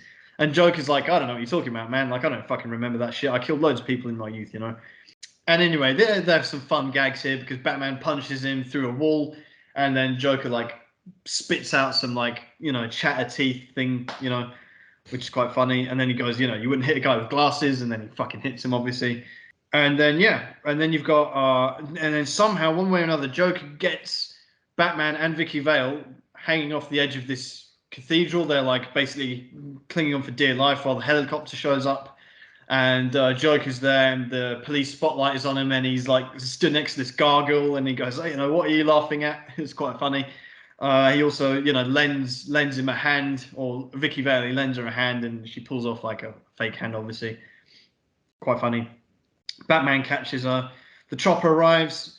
Joker gets onto the ladder, and Batman throws the batarang, attaches it to Joker's leg and the gargoyle. That basically leads to Joker's death because he's hanging onto this ladder, and obviously the goons don't realize they're trying to take off, and he's got this fucking, I don't know how heavy that stone gargoyle must have been, man, for him like not to rip his arms off or whatever. But anyway, he goes rung by rung, and he has this kind of pretty epic death scene. It is still killing the Joker, which I don't like. Although it is, I mean, obviously it kills him, but it's also kind of like, because his death, right? Because Gordon finds him at the bottom, and it's like he's got this laughing. It's so cool the way the camera spirals onto him, and it's like this laugh, this kind of like from a toy, right?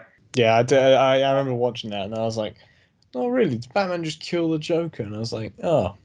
Yeah. I mean, that's one of the advantages of not having seen or heard much about this film, because I hadn't, like, that wasn't spoiled to me, and I was like, "Oh, I was quite really? surprised by that." I didn't even know he killed him in it. Oh, really? That's really good. Yeah, because obviously this is the thing. When you watch this film, also for the listeners, right? I mean, me and Henry have never actually discussed this film. This is because you only watched it recently, and I talked about it before, but not in great detail. And when we decided we are going to do this podcast, I said you've got to watch this fucking film because it's a fucking great film anyway, right?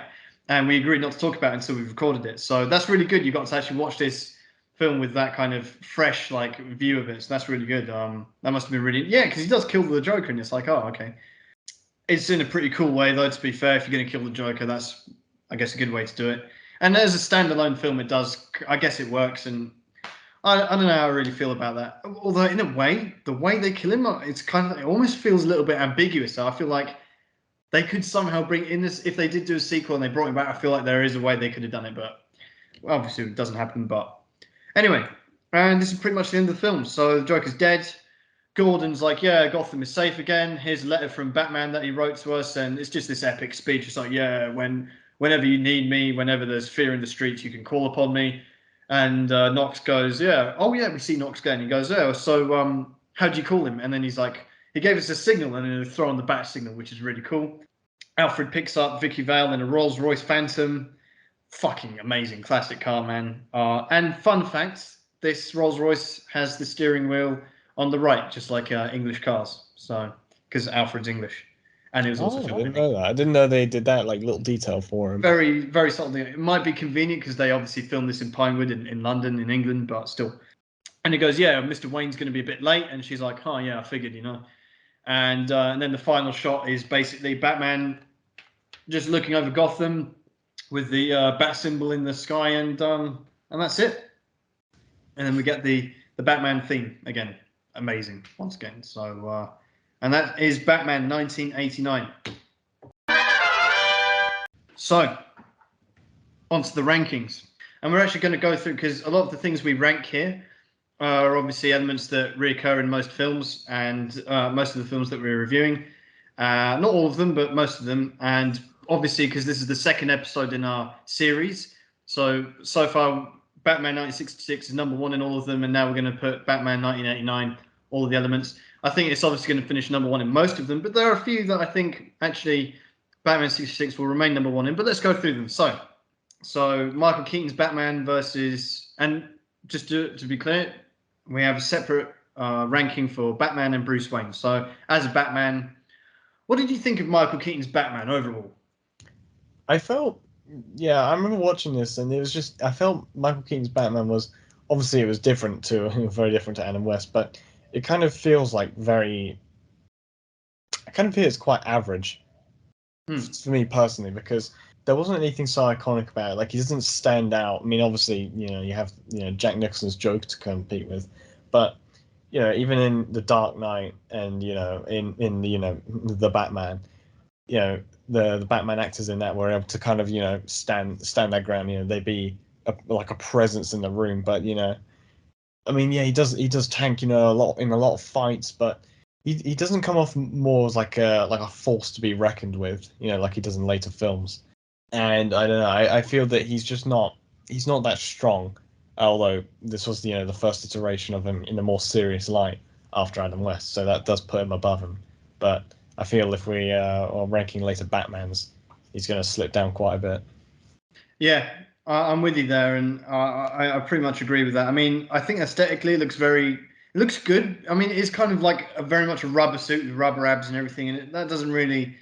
And again, it is like it's a bat suit built off the frame of quite an average kind of built bloke in Michael Keaton, right? He's not really muscular or toned or anything. I mean, more or less like Adam West, I mean, I don't think it would have been a huge difference if he even put Adam West in this suit, right? But anyway, yeah, I mean, I think overall, I mean, we're not specifically talking about the suit. We have a separate ranking for that. But I think Batman's action scenes and Michael Keaton's portrayal of the Batman, it was good, and it was obviously like revolutionary for its time. But since then, yeah, I think it's not going to be very high up in the final rankings when we get to the Batman. But I think it was still solid. It was average. It wasn't bad, but it wasn't good either. I think you're right. He got overshadowed by the Joker a lot, and as a result, that suffered. But I do like the aesthetic of like it's jet black with just yellow highlights in the belt and the symbol on his chest. I think that was pretty good. The design, they put a lot of effort into the design of the suit, but I think more on an aesthetic level than actually a practical one, because he couldn't really move around a lot. He couldn't turn his head or anything. Yeah, it did. Yeah, it comes up with like some of the. It did look a little bit out of place almost sometimes, like his what's it called, like there's that gif of him like turning around in the chemical plant. Exactly. But I think we're still putting him as number one above Adam West's Batman, right? Yeah, I'd say that. Now, Bruce Wayne.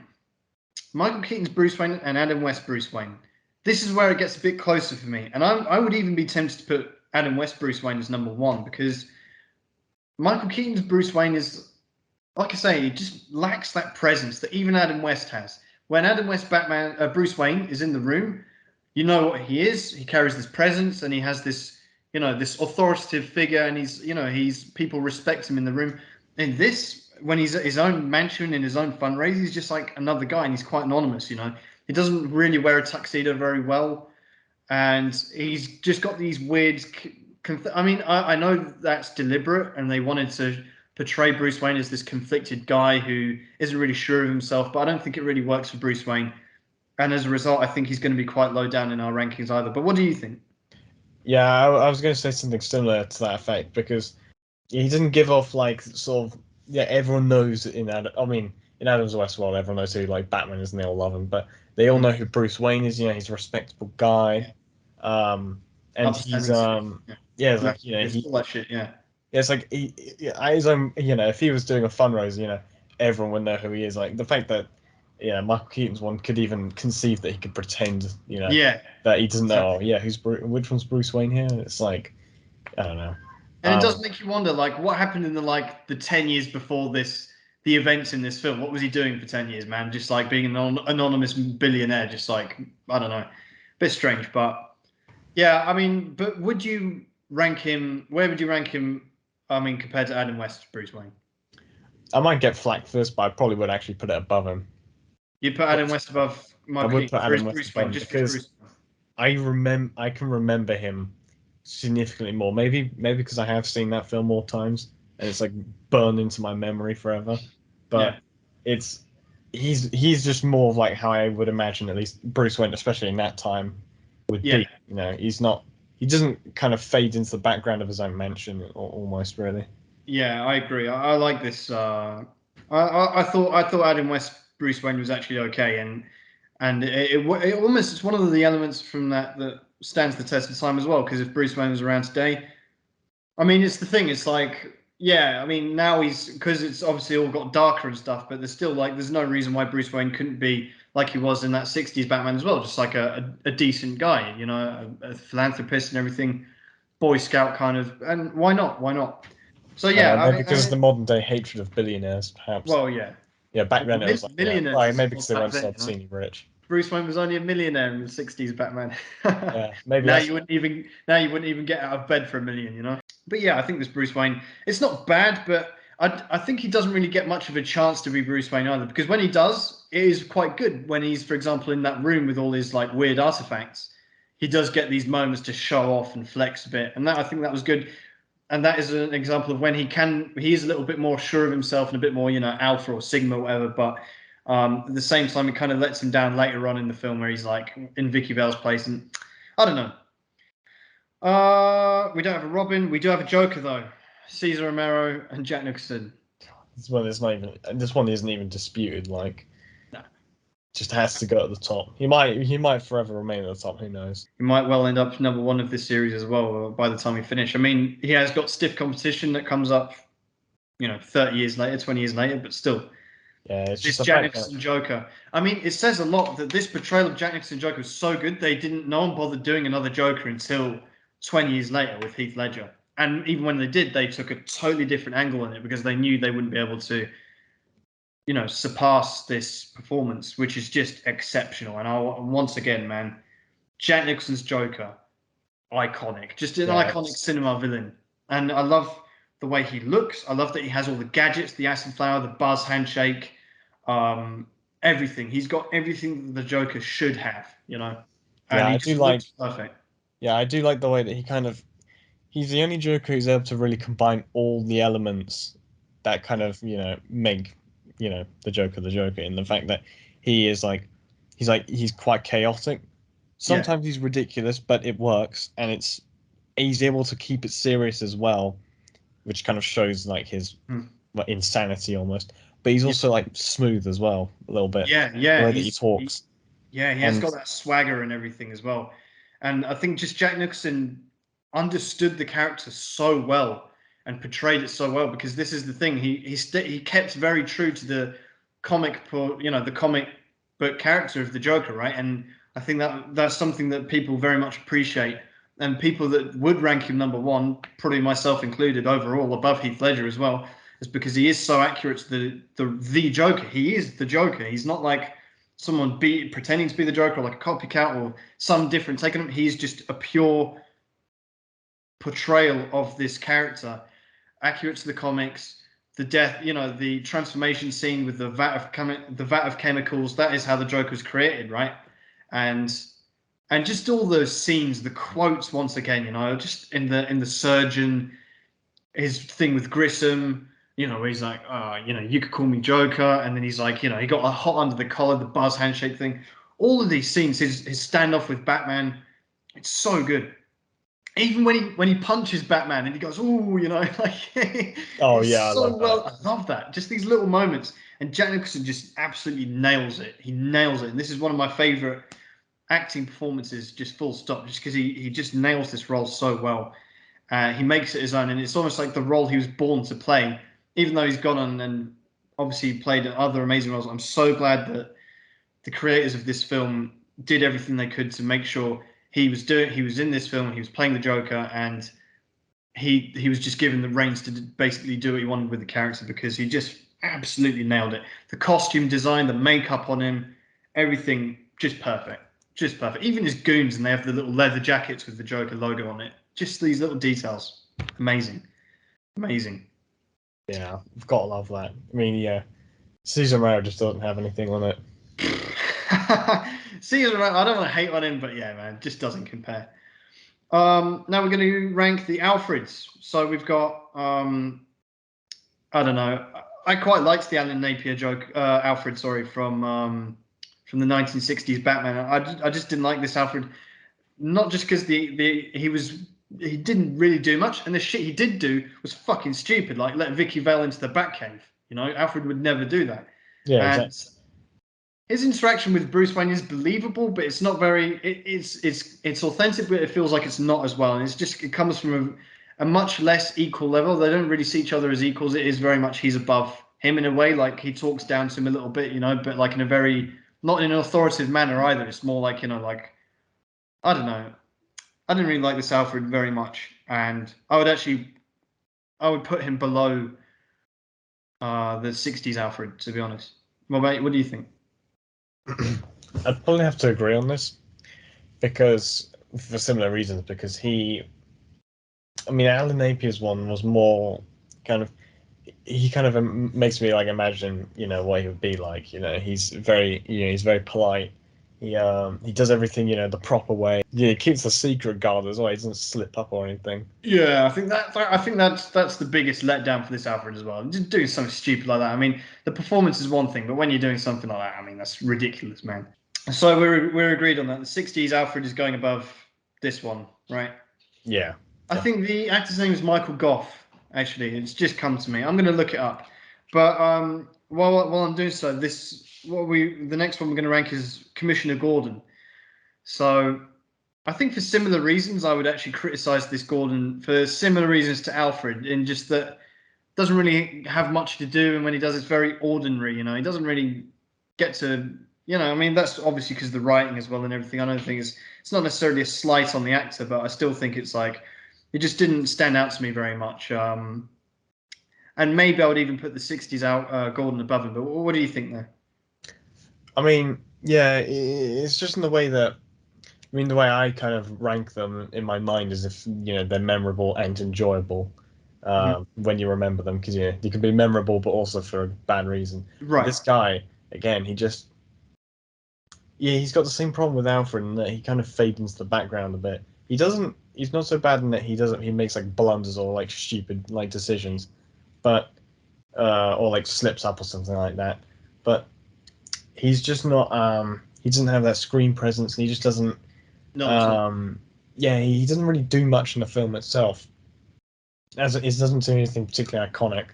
Um, I mean, yeah, when we're comparing it with the '60s Commissioner Gordon as well, I mean, I think he did it well in that for the fact that he had to deliver all these some of those ridiculous lines and like those serious tones, and he's able to pull it off, and like he takes everything like so seriously in such a which makes it comedic itself, which suits that film Yeah. and the TV series itself. So I for the think job, for the job they do, he does it better, I think. Although they're not, it's hard to compare them because of the way in the worlds they're in, really. yeah.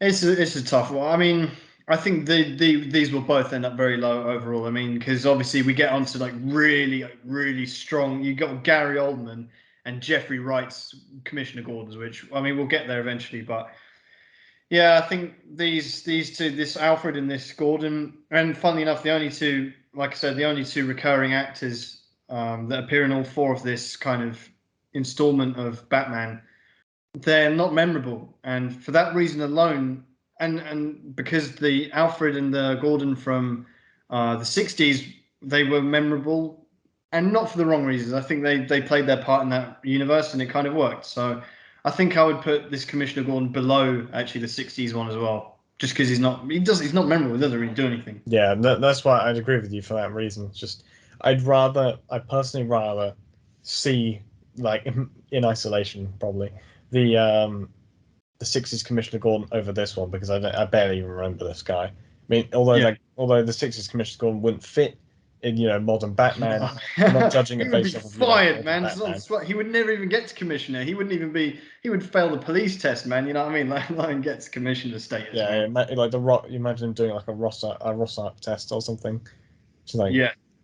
I think, and again, it's just a symptom of this film, like I said at the beginning, where it's like they were so focused on Jack Nicholson's Joker, the Batmobile, the music, elements like that, which and the set design and everything, the makeup. They were so focused on these really outstanding qualities, and things like Alfred and Gordon just got left to the side a little bit. It's not the actor's fault or anything like that. It's just the way the film panned out. So on the other hand, I didn't want to see more of this Gordon or Alfred either. They're just not memorable. But anyway, enough about them. Batmobile, we kind of already spoke about. I think this is number one and might well end up at the end of the list. yeah. But there's not a huge difference between this Batmobile and the 60s one, because I love the 60s one as well. And it's not like it's night and day, they're both very, very good Batmobiles. But this one is just number one for sure. And I love this Batmobile.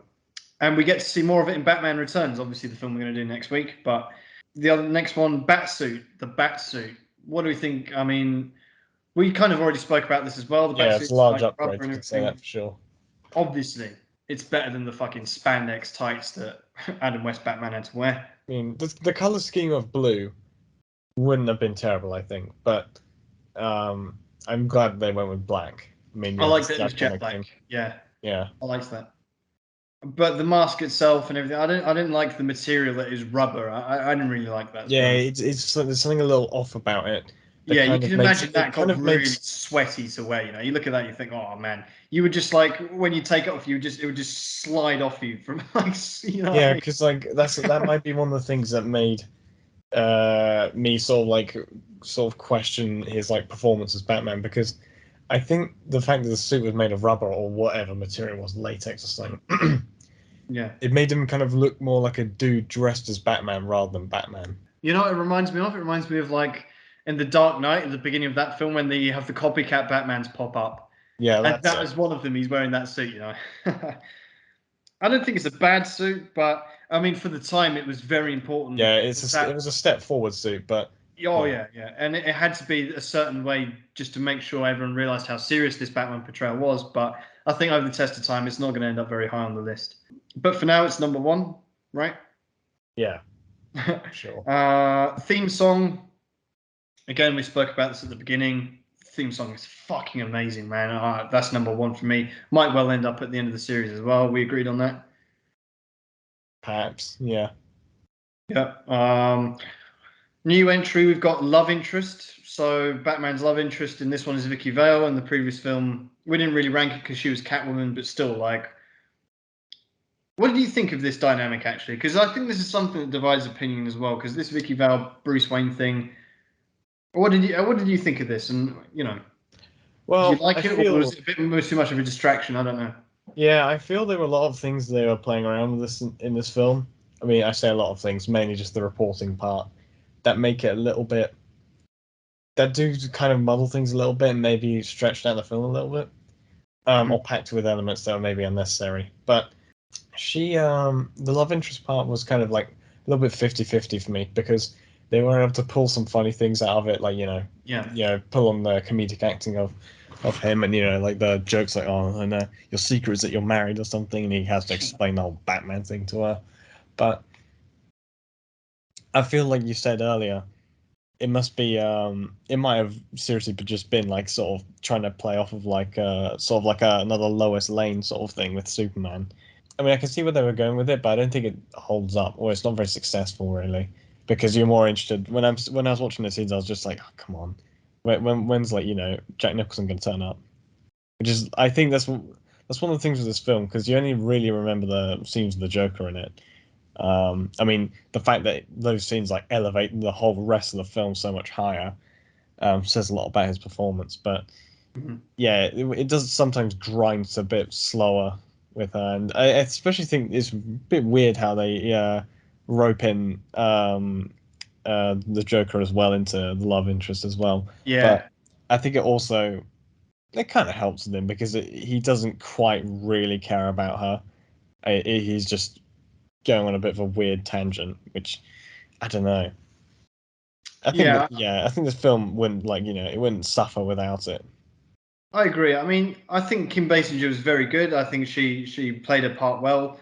I think the thing for me, I just didn't really care about this side kind of this romance thing going on. I didn't really care about it. I was kind of the same where I'm like, yeah, it's okay, it's good, but this could be any film right now that I'm watching, and it's more like just get me to Jack Nicholson, man. But obviously, I think we're going to put her above the Kit Kat from the '60s Batman. Kit go, yeah, man. All Yeah, right. now that you remind, I was like, oh, this isn't that good, but then it reminds me of Kit Command. I think in the whole Batman series, there isn't really a very strong love interest. So I don't know Yeah, how high this could well end up being one or two, to be honest, by the time we get to the end. But I think for now, yeah, it'll be number one. And yeah. I think it's the thing with Batman and love interest. It always feels like a shoehorned in because he's a yeah, detective and a crime fighter. yeah, He's yeah, not, a womanizer because he's like Bruce Wayne most of the time is presented as someone who just like sits in his castle most of the time. yeah. Sigma male.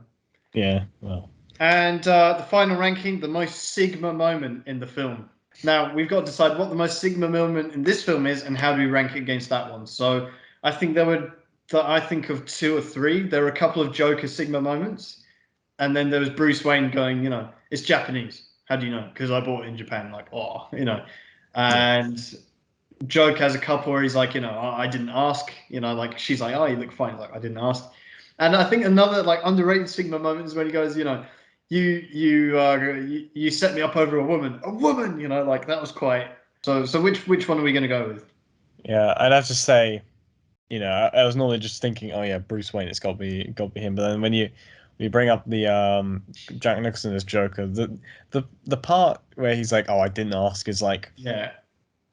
I think that not only is it it's a Sigma male scene, it's just I love the way that he's checking himself out in the mirror and everything, and it shows off so much of his character before he even becomes a Joker that you see more through him, and it's a great illustration of him. Like, It's spot just on. the fact Yeah. he's like, yeah, I don't care about your opinion because I'm absorbed in myself. Yeah, and he literally like he says it and then he looks down at her hand on his shoulder and she like moved it away. I think you're absolutely spot on because it sets up his character so well. And this is basically the first thing we see him do. And it's just like, yeah, like you say, it just sets up his character so well. Jack Nicholson plays it off perfectly. So we're nominating that over Bruce Wayne going, I bought it in Japan.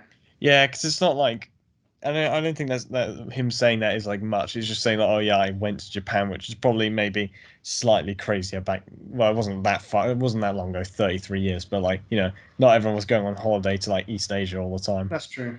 But Because yeah, I think if the delivery was a bit better, it would be more of a sequel because he kind of just says it in such a matter of fact way.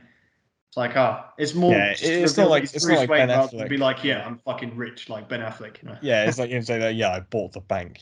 That Yeah, would be. yeah. Exactly. It's not the So same. It doesn't compare to Jack Nicholson, who okay, basically so steals we're half the going for Jack show. Nicholson's. I didn't ask. This might be the only entry we get where it's not Bruce Wayne giving a Sigma moment, but we'll see actually. So we're going for that, and is that more Sigma that action there that moment than Bruce Wayne, Adam West are capitalists like me, carry lots of cash, need these kind of gadgets. So where are we ranking it? I'd probably have to say it's above, not just because I like this film more, but more because you know Adam West one is like it's a bit of a drawn out thing. You have to establish it and then the reason Yeah, why and then so on. But this is just like it's more like the visual thing. You see, he's just like he totally cares about himself, but less words, more showing. It's just all he says is he just has to say that yeah, one line. I didn't you're ask. right. You're right. It is. Yeah. Okay. We're going number one with that one then. And finally, we're going to give this film a ranking out of 10. So we gave Batman 1966 a 6.6 rating. I have a feeling this one's going to be a little bit higher. What would you give it as a ranking? So this is literally the first time we've ever had this conversation. Well, how would you rank this film? What would you give it out of 10? So it's a very I'd have to say it's a really really enjoyable film. Definitely gonna see it again, at least quite a few times. And I can understand why Jack Nicholson watched this every single week. But um, I would have to put it personally because there are some parts of it that do drag it down. Like you're just waiting for the next Joker scene. But overall, especially for how important it was, for Batman. I have to give it maybe an 8.7. I think that's very close to where I would have it as well. I think, yeah, because Yeah. like I said at the beginning, this is more like a Joker film than it is a Batman film. It feels like that when you think back at it. And yeah, it's not like it's definitely higher than an 8, but you can't quite put it in that elite like 9 point something category, right? So I think yeah, it's going to be in the high eights, and 8.7. I really can't argue with that. To be honest, I think I'm happy with that ranking as well. I'm going to go with 8.7 for Batman 1989. So, thank you for listening. We've come to the end of the second episode. Next week, we're going to do Batman Returns, which, Henry, you've never seen, have you? I haven't seen that one either. There we go. I've only seen it once, so I'm going to rewatch it as well. So join us then. In the meantime, you can follow us on Twitter, twitter.com/millionthjames. Or if you're more of an Instagram guy like Henry, you can follow Henry at Millionth Henry. So you can find both of us there. This is obviously on Spotify and YouTube. So if you're subscribed and follow us, please, leave some comments and rankings, and share it around if you have a fellow fan of this film, because that person is most likely a man of culture. So again, thanks for watching, and join us next week for Batman Returns. Same bat time, same bat channel.